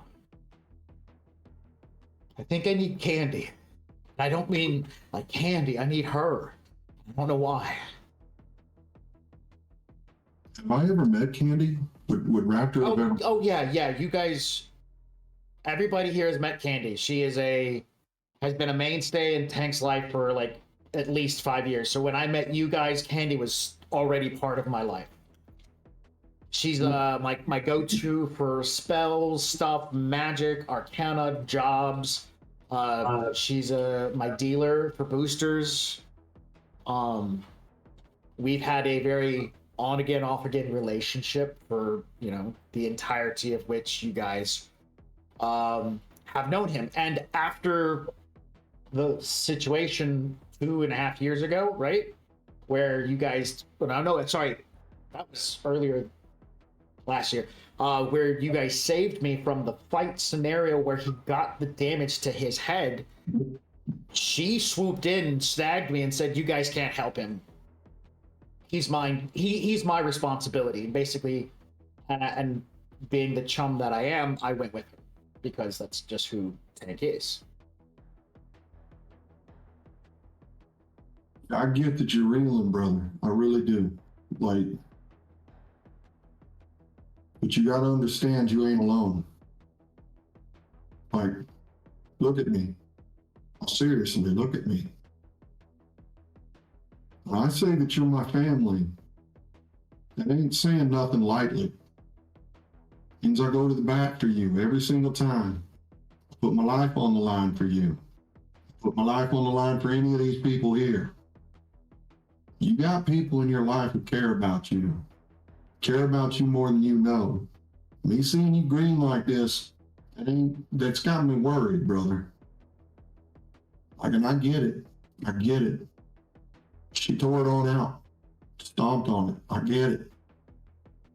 But we're here for you. You don't have to keep that inside. You keep that bottled up inside, that's gonna eat you alive, bro. It's gonna eat you alive. There won't be anything we can do to help you at that point. So right now is when we gotta lean on people. And I know I ain't the sensitive one. I ain't the one that's got all the wisdoms and all that kind of stuff. But you know that we're here for you. And we'll be here for you through thick and thin. We ain't gonna leave you battered and bruised on the side of the road. We're here to pick you up.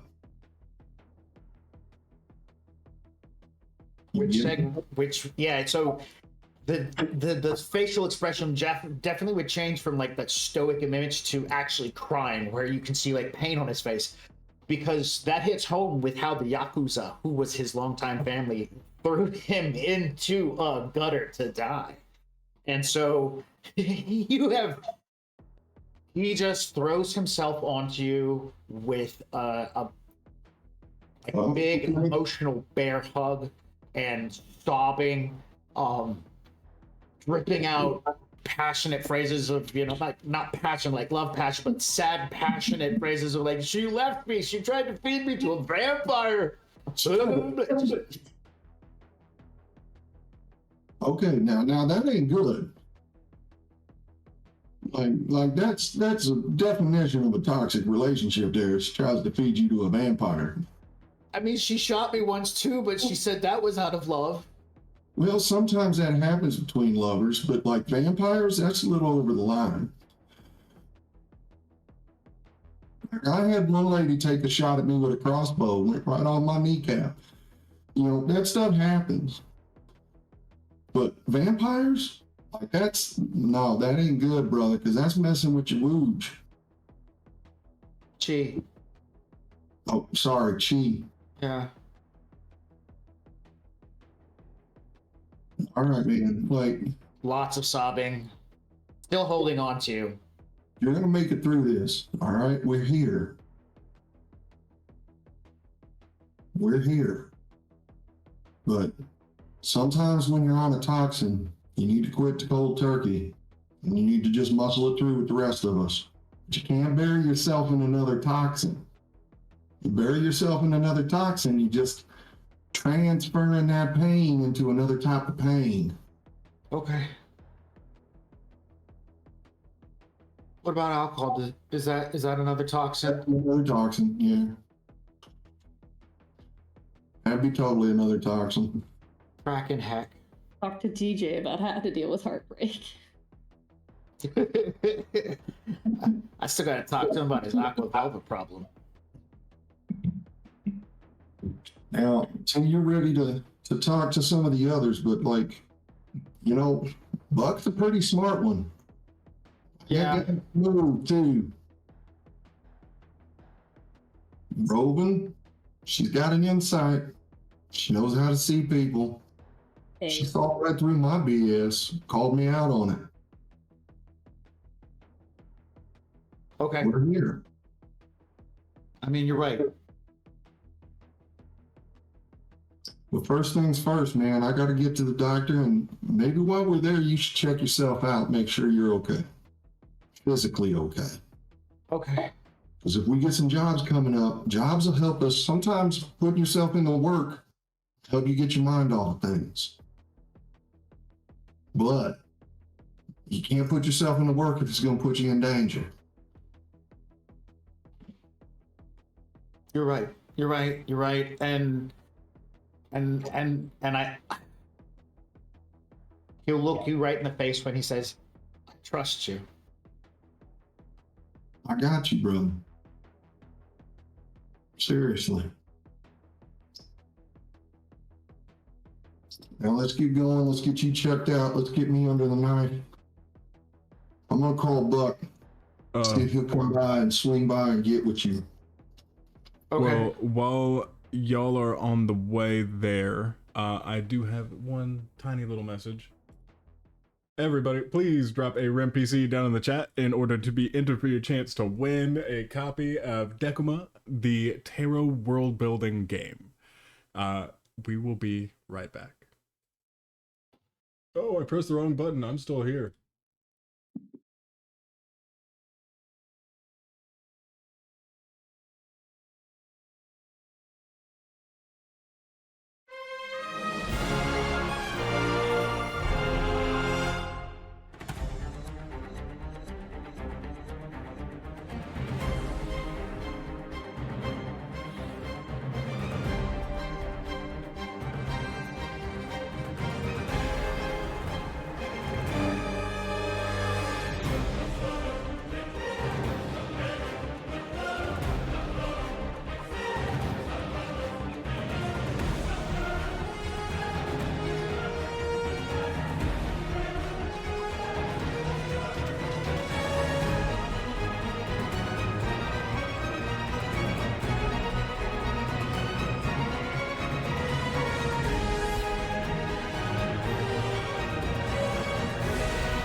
Can I just ask, what does a summoning tea kettle look like? Oh, a summoning tea kettle. It is made out of cast iron that has been painted ritually with symbols in blood, obviously, that are then coated and shellacked over so that they don't flake off, that way it can last for centuries. And we use a nice clear coat, though, so you can see them quite nice, quite clear. We mix in with the blood. We mix in the iridescent paint, so it gives this nice little beautiful shimmer, especially as it heats up. And as you heat it up, that's where the magic happens, because that is when all of the symbols start to glow and get bright and beautiful. And as the tea kettle whistles, that is the summoning ritual complete. If you have an interest in using the summoning tea kettle, or taking part in any of the other worlds in our games, you don't have to have experience. Just join our Discord, and the GMs will work with you and help you find a game you enjoy. The link is in the chat. Ready to level up your cosplay game? Check out the Geek Forge on Etsy. With a variety of props to give your photos that extra spark, you'll find just what you need. Hold magical fire in the palm of your hand, or take a potion to restore your mana. With a large variety of colors, you can choose your own magical flavor for your cosplay. Bring drama to your photo shoots with these vibrant props and more, all available at the Geek Forge. Are you ready to level up your cosplay?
Thanks for sticking around. Okay, so we've had somebody fall into the elemental plane of water.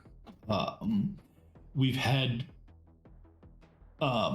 somebody come in contact with their emotions and generate water.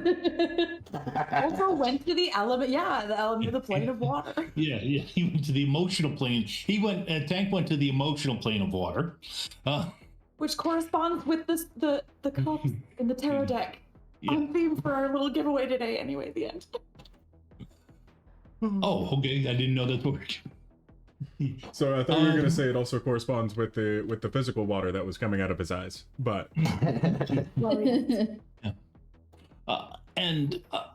but so for the although I can't think of, well, we'll see if Violet and Buck can continue the water theme we have tonight with Violet. You, again, during the week we did you explored Buck's comlink because he wanted you to move money over. Thanks. Wow. Yep. And you discovered several things, and you were going to give Buck a call about it? Yeah. So she's currently in her garage, which does not, well, it might have room for a vehicle, actually. A hardware setup doesn't take very long when the most you work on is cyberdecks. Probably has room for another tool shop, actually.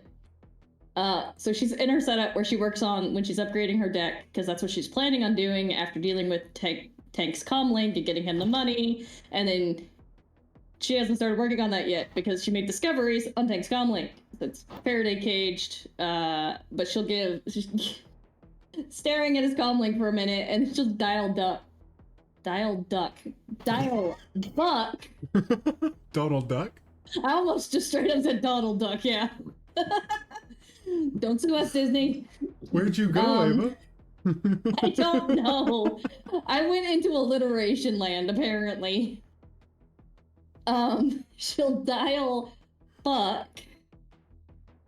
Because obviously it's my Faraday cage. My comlink is exempt from it. Yeah. So yeah, calling Buck. Ring ring. But I knew that Violet was calling. I would show up as Violet or however you have Violet saved in your comlink, in your contacts. Oh, okay, sorry, I got confused by the whole Tank thing. Anyways, hey, what's going on? Buck is just bucking around. Are you busy? Not at this moment. What do you need?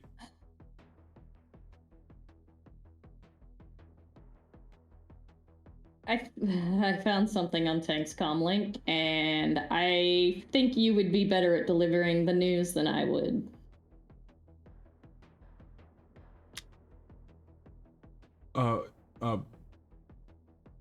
Okay, long story short, it looks like either Candy or Candy had someone else put monitoring programs on his comlink.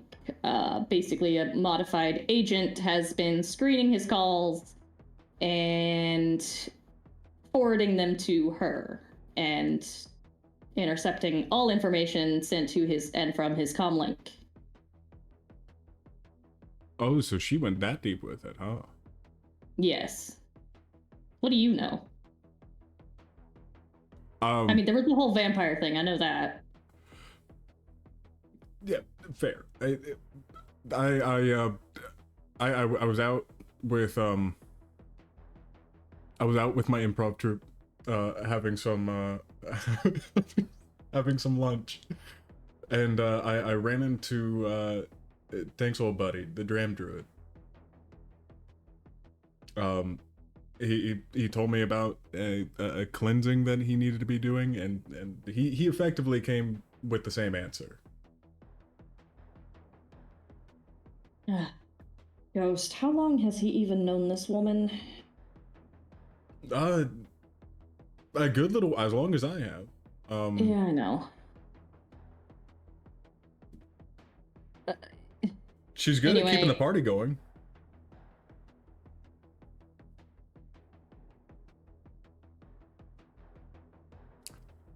Anyway, I'm gonna leave this to you to deliver the news to Tank. No, I get it. It's Yeah. I was gonna be talking to him anyways. I'm thank you for bringing this up to me. It does make me feel a little bit better. Being more solidified. I I know the Dram Druid a little bit, but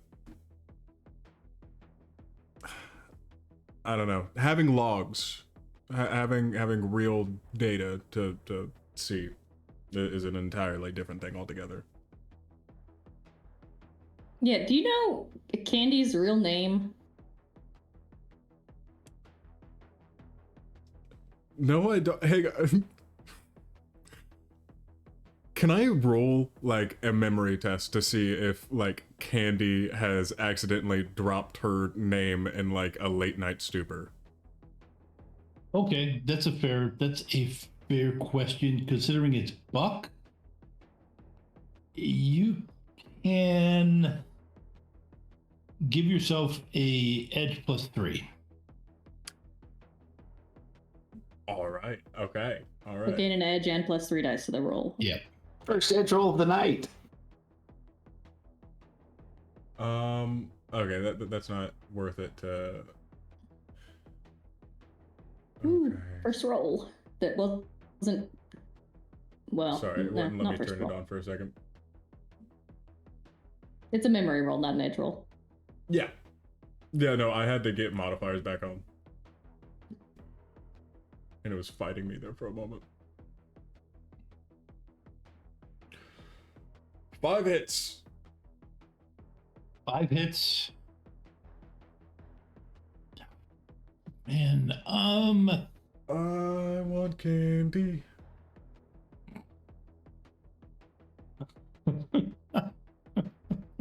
Thank you, Tyler. Of course. Well, No, that was Buck on the phone. Yeah.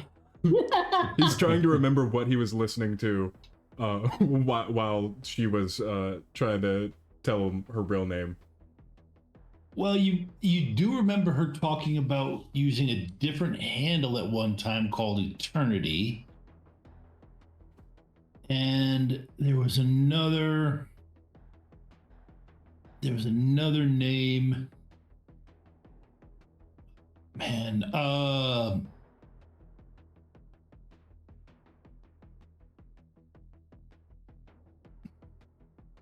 press-on.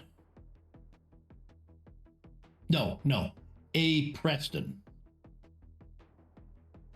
As in Angie okay. Preston. Okay, okay. I didn't know It if takes you meant. you have to go through a couple cycles because there's a certain thing in Buck's brain in terms of you've got to filter through the different levels of where the spirit boosters were. You've got to factor through that.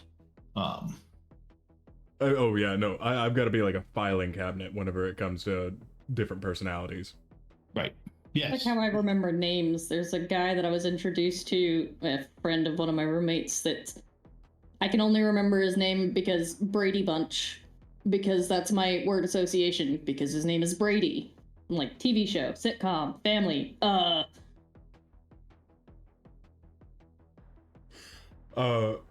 Buck is gonna have that kind of like a little mini eureka moment while on the phone, and he's gonna say, "Hey, can you I may have a couple of other search terms for you. Can you look into that while I go talk to Tank?" Yeah, that's what I was planning on. Okay, perfect. You're gonna be looking for Eternity and was it Angela Preston? That's what Angie he said, Preston. yeah. Oh yeah, you remember Angie Preston. Okay. Because it was one of those things where she never used it, but you do remember somebody coming up to her and going, Angie Preston, what are you doing here? That typical trope where, you know, the undercover detective, you know, has somebody from their, you know, high school come up to them and, you know, recognize them. Yeah, no. Well, I mean, the thing is that's not even like a. I feel like that's almost not a weird thing because I feel like I've done that at bars before, where it's just like to cement the fact, like, hey, I know you. Don't be scared of me, please. Okay, yeah. We didn't do share that story now. Okay, moving right along. Yeah, I'll make some calls, do some searches, and see what I can find on her. Should have done this 2 years ago. Okay, go ahead and give me. She's actually going to call a few people because I'm going to call my beat cop contact to see if they have a record for this Angie, and then my Pulse, the Jack Pointer technomancer. See if there's anything on Jack Point about her or any of these handles. Okay. All right, so you're calling your beat cop. Your beat cop is, what's his name? Have you given him a name? Yeah, he's got a name, Kenan Gibson. Kenan Gibson, okay. Yep. What connection is he? Although you've talked to him before, I forgot. I've talked to him once before, yeah. He's connection to Loyalty 4. Okay. I may or may not have saved his life once from a group of ancients. Okay. That'll actually work. Okay. He's kind of an overzealous orc that got himself in over his head with a bunch of elves in ancients territory. Okay, perfect. Go ahead and give me an influence plus, and you can add logic to it if you prefer to, then charisma. It's up to you. And plus your loyalty. It's a default either way. So default logic plus the loyalty. What is it? 4? 4.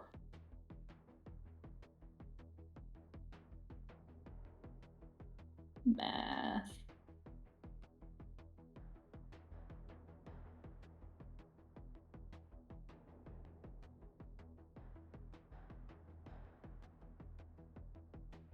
Two. 2, okay. It's a very good thing Violet does not have bad luck. Yeah. Okay. That's a lot of 2s. Okay. You. Oh yeah, she probably would have forwarded Tank his money before calling Buck. Made sure he got that. Okay. All right. Are you dying? Tank doesn't have any way to receive money. You have his Metalink, and his Metalink is Oh right, she would have transferred it to a cred stick. Cred stick, and just hold on to it because that's what Red said at the part. That's what Raptor said at the party. Red didn't say that. Raptor said, "I did it." Ah. Yeah. That's terrible. Let's move it over this way. Maybe that won't happen. Nope.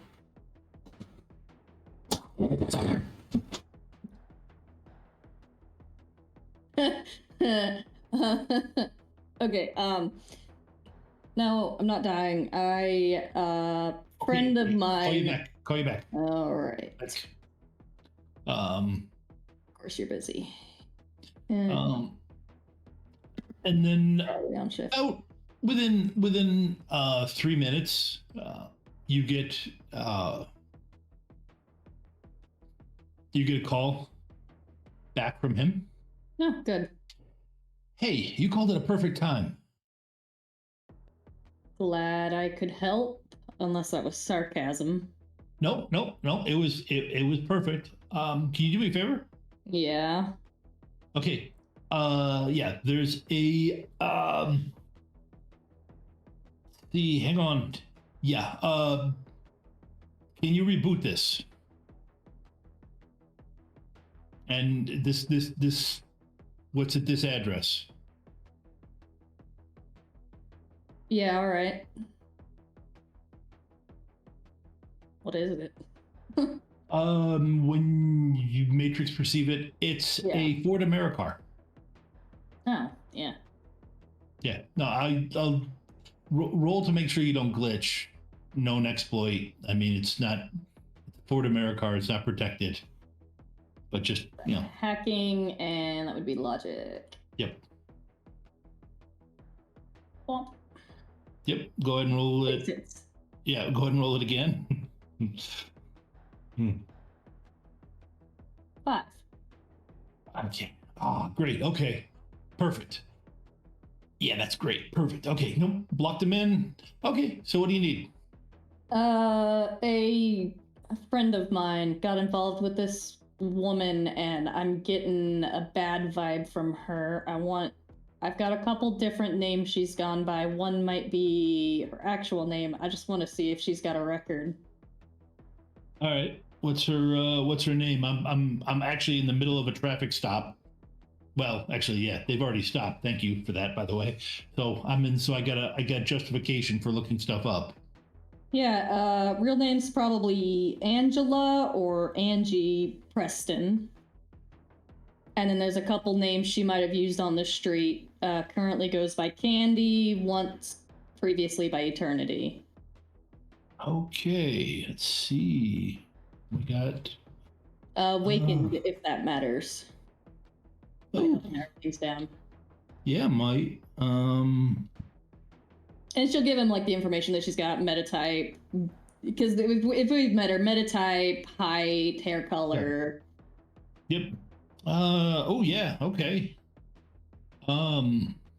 Yep.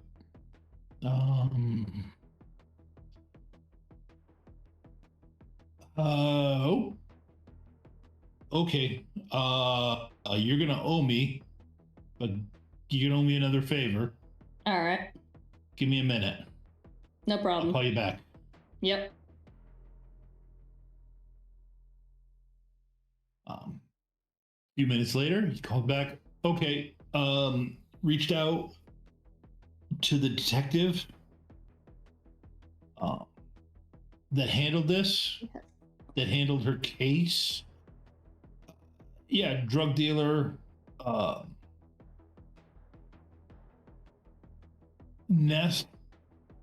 Nasty lady. But he got told she was corp connected and was told to shut down the investigation and cut her loose.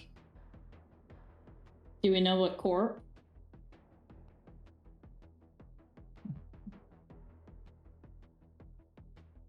He thinks Shiawase, but he's not positive. And there's such a holding company. It's kind of tough to tell. Yeah. So it might have just been a company that was owned by Shiawase at that time. Don't know, but yeah, it came through that way. So, and you owe me 2 favors because I had to give him this bust that I'm about to do to get him to talk about it because it was a corp thing. All right. But I owe you. I got you. Okay. Yeah. That yeah, definitely what brought him onto it was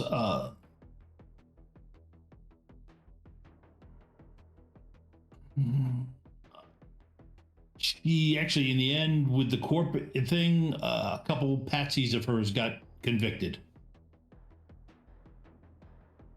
People she had set up for it.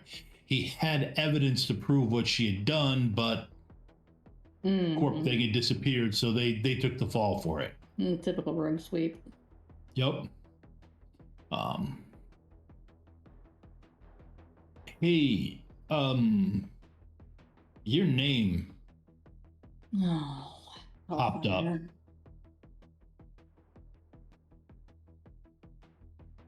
Anything in relation to? You know somebody who was in the prison?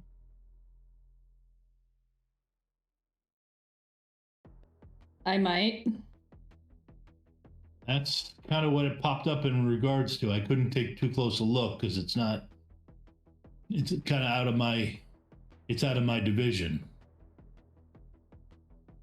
Yeah, I'm just a known associate. It's fine. Okay. But all right, I gotta.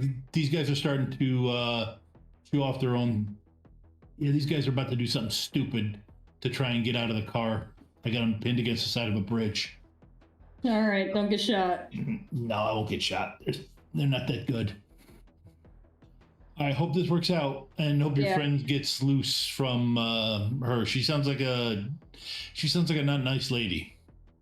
Yeah, given what I found on his comm link, I agree with that. Yeah. James, you can never trust him. And then he hangs up, and yeah, and then I'm gonna call Pulse and basically same conversation. What do you know? What's out there? What do I owe you for this? Okay. What's his? He's a lot. Yeah, he's a lot more connected. What's his connection rating? Connection 6, loyalty 5. All right, go ahead and do the same loyalty roll.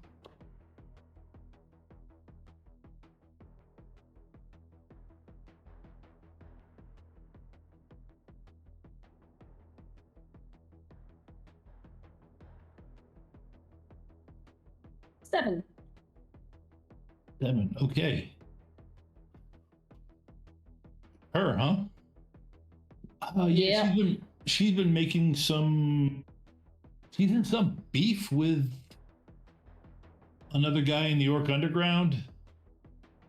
The poser vamp, claiming he's immortal. One of the old vamps that has existed throughout the ages. But last I heard, she was in a beef with him. Her pet muscle didn't finish him off, but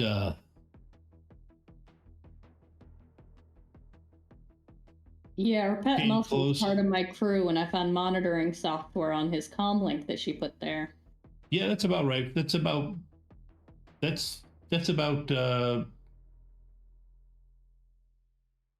What?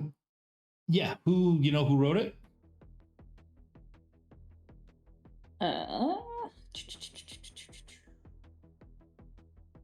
Unknown author.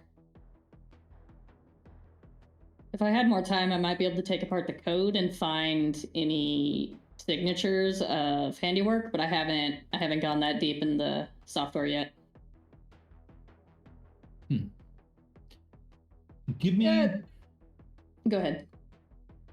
Okay, what were you gonna say? Because that question can come up in a minute. Okay.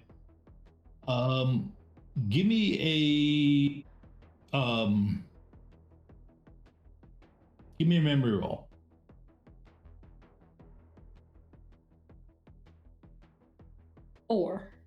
Okay, take a look again at that section on the message. There was two entries of author. Oh, there it is. Okay, that's right. I did miss that previous message. So she's pulling it up again and looking at it. She's like, scratch that. Author's listed as Brass-4523. Oh yeah, no, that's his. Yeah, his thing. He's a script kiddie. His thing is comlink mods for specific things, hammering agents into comlinks when they really shouldn't be, putting special mods that do weird stuff. While back, he did something for. He helped out Bryn Taggart on this kind of weird pseudo distributed network that she set up that was bouncing data all around. It was that whole mess with the union and the leadership fight that happened back at the end of '81. But yeah, that would be his. That sounds like something he'd set up. Probably did it for pay. If you're looking for him, I would say he's probably most likely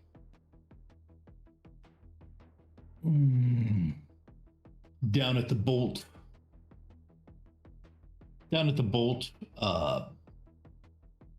Cyber Cafe. Probably trying to impress the other script kiddies with what he can do. You walk in. Go ahead. This might be a shot in the dark, but does this Angie, Candy, Eternity, whoever, have any known association with the Yakuza? Or associates who might be? No, last I heard she was, well, you never know. You never know with Corpse, who they got in their back pocket. What was it that she was part of? Tom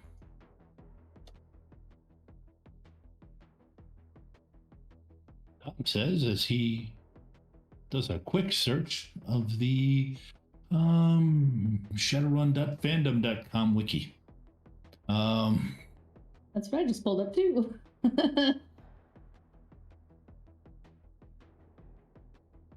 I mean, Anacorp, you can't really tell if they've got Yakuza connections or not.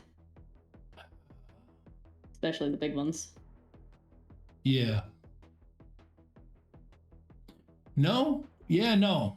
Shiwasi? I think it was Shiwasi. And they could have ties. I have heard they could have ties to the Yakuza.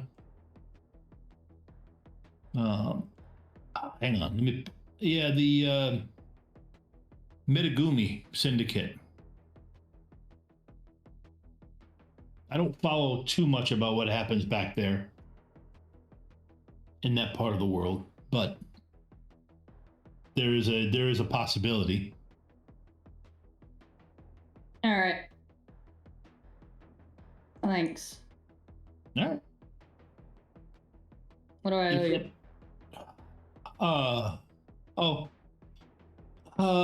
Nothing. Now that I know I got enough information out of you about what she's dealing with. It should be worth just enough to make up for it. And okay, yeah, if you have to go talk to Brass, make sure your muscle gives him yes, your muscle should hang him at least 4 feet off the ground by his pants. Oddly specific, but okay, noted. Thank you. I'm sensing a story. Oh yeah, but don't worry. Just mention that it's from me. All right, got you. Thanks. Okay, what's your next move? I'm gonna text Buck, say possible Yakuza ties. And when you see Tank, tell him I've got the cred stick with his new yin. And then she's gonna get to work with upgrading her gear.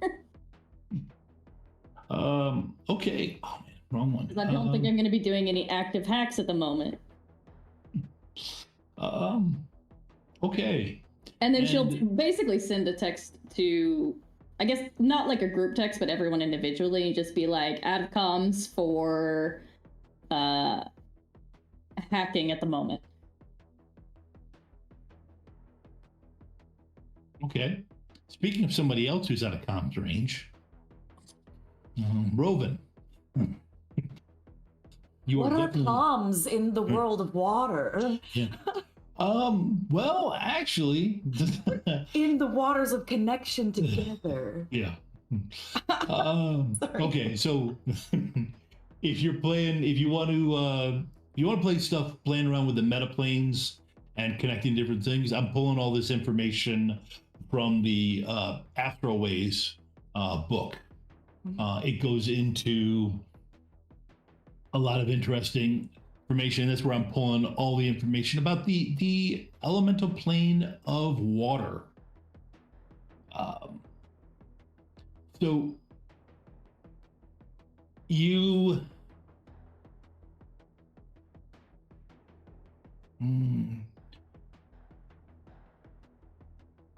well, first off, the one thing, as the water basically rushes around you, you notice is that you don't have to breathe. And then you feel yourself fall through, and then you're in, but you fall through into water.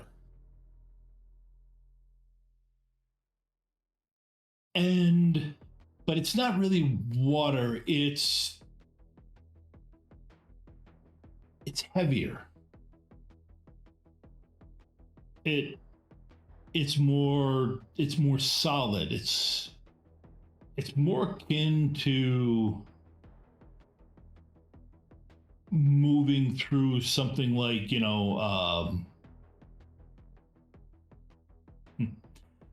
honestly, mineral oil. Water here has more of a definite thing. However, in the form you're in, you have no difficulty swimming.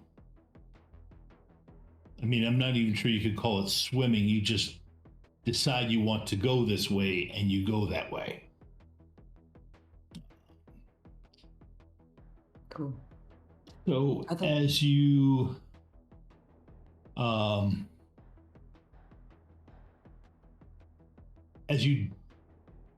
dive down, you find you start to go down through the depth of the sea, and you see cities glisten and sparkle like layers of liquid glass stirring around what you're guessing is the southern pole of it. You see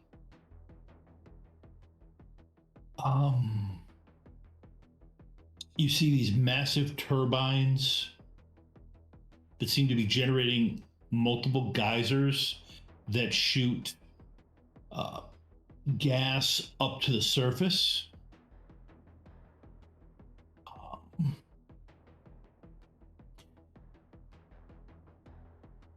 And all sorts of, I'm doing a bad job just describing what has to be the kind of the awesomeness of just seeing everything through different eyes. Yeah. And you can feel the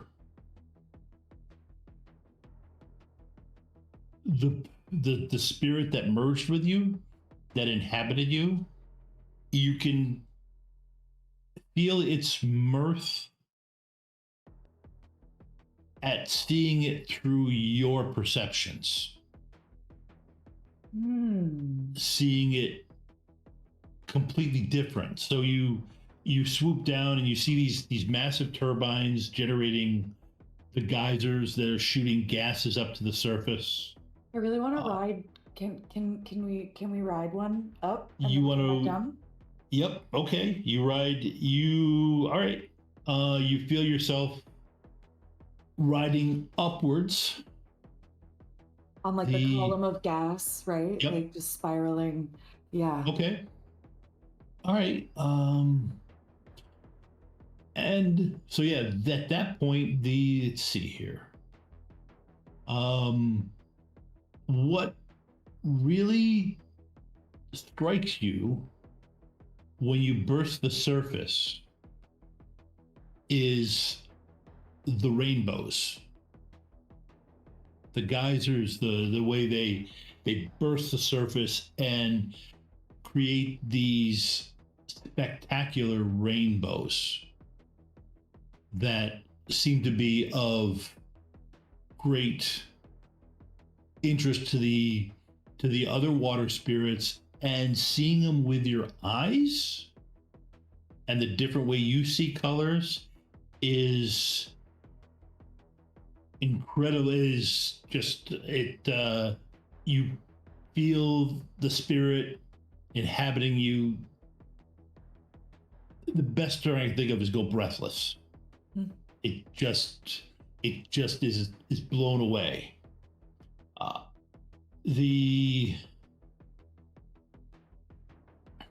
And as the geysers shoot up into the air, you trail with them, and then you see them freeze and become this cone as they go up. Basically, the geysers shoot up, forms this cone, and then, as it keeps pushing more ice up, the pieces of ice are raining back down to the surface. So you're riding that. I am going to need a magic plus willpower roll. Okay. Cool. I know how to roll that. Absolutely. Yeah. You go Why under can't I click attribute. it? It just has a 4 next to it. I can't click it. So, well, wait, what am I rolling? I'll just roll willpower and then I'll add. Yeah. Yes. If you do that. Then you should be able to add magic in there. Okay. That way. Oh. Okay. Yes. I will trust the process next time. And there we go. Magic. Okay. Here we go. Okay. Oh, should I have edged that? Yeah. No, you're with being inhabited like you are. That's a nice way to handle. It's a nice way to handle the boost that you're being given. That Rovan is being given. Yeah. So Rovan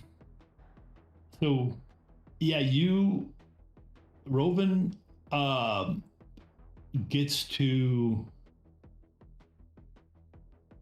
explore and look, and then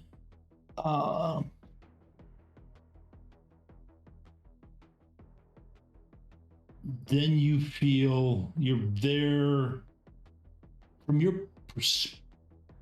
perception. It's 6 hours. It's kind of tough. It's stuff you're just, like I said, exploring, going through everything, riding the geysers, but the spirit tells you it's time to go back. Well, I And know the time right. Another you see a portal, a gateway. This time you actually see the gateway open up, and you slip through it and find yourself being propelled out of the water. So it's kind of like, you were in about 3 feet of water, and you end up like shooting out of it. Yeah, like it got like much you deeper. Yeah.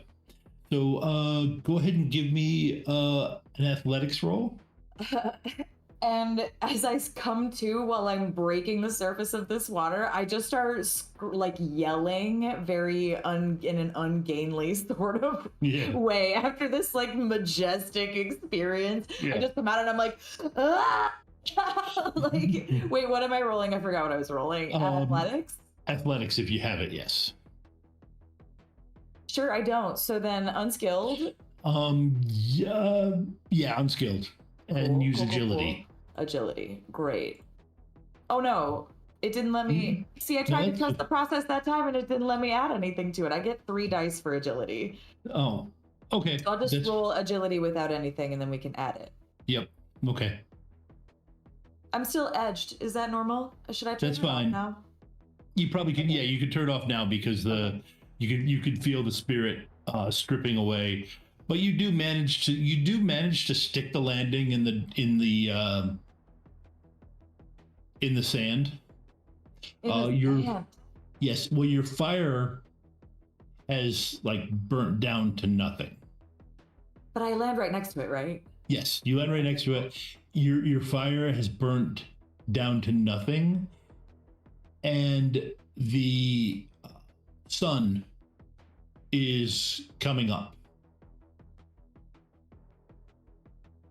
So, and you went in. You're not sure, but you probably could have spent 12 hours there.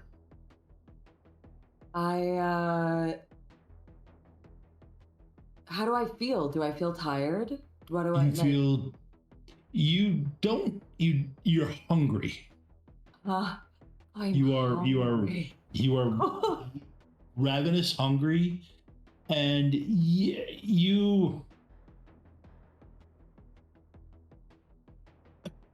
fire doesn't quite cover it. It's more overwhelmed just by the experience you just went through, and you feel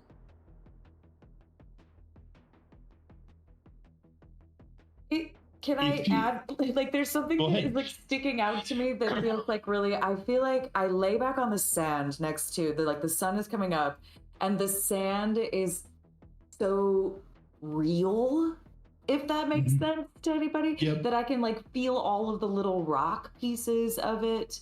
And like the sky is like painfully real, but it's also just kind of gray because we're in Seattle. Yeah. And I feel like there's like almost this like heartache because like the real world is not as beautiful, but then it also is like so much more tactile in a way that's like really hard to comprehend. No, it's an excellent way to put it. But yeah, no, it's just it feels I'm gonna go back to my boss where things are slightly more magical, and we're gonna go find some magical food.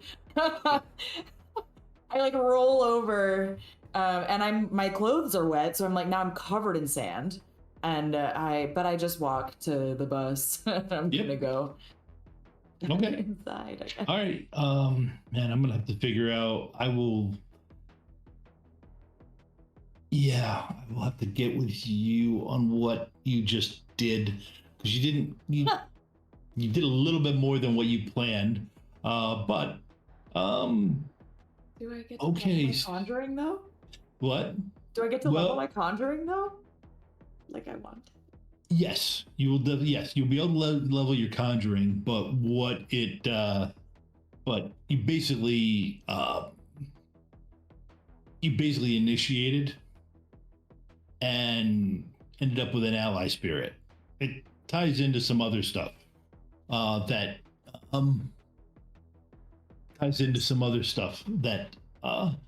we will get into. But let's see. Okay, so we've gone through Violet. You've already passed all the information to Buck. Buck, you now that what are you doing? Now that you have all the information you need. What I would be doing right now, since we are sitting right before a 10-minute break, is probably that, and then coming back and answering that question. Sound good? Sound good. Okay.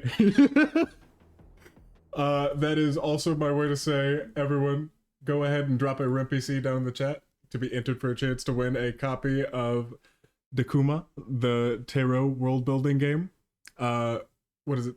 Subscribing gives you 7 bonus entries, and each 100 bits gives you an additional bonus entry. I know that I reversed it, but I know that's right enough for me. We'll be right back. And I did the same thing. Goodbye.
Can I just ask, what does a summoning tea kettle look like?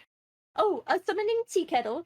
It is made out of cast iron that has been painted ritually with symbols in blood, obviously, that are then coated and shellacked over so that they don't flake off, that way it can last for centuries. And we use a nice clear coat, though, so you can see them quite nice, quite clear. We mix in with the blood. We mix in the iridescent paint, so it gives us a nice little beautiful shimmer, especially as it heats up. And as you heat it up, that's where the magic happens, because that is when all of the symbols start to glow and get bright and beautiful. And as the tea kettle whistles, that is the summoning ritual complete. If you have an interest in using the summoning tea kettle, or taking part in any of the other worlds in our games, you don't have to have experience. Just join our Discord.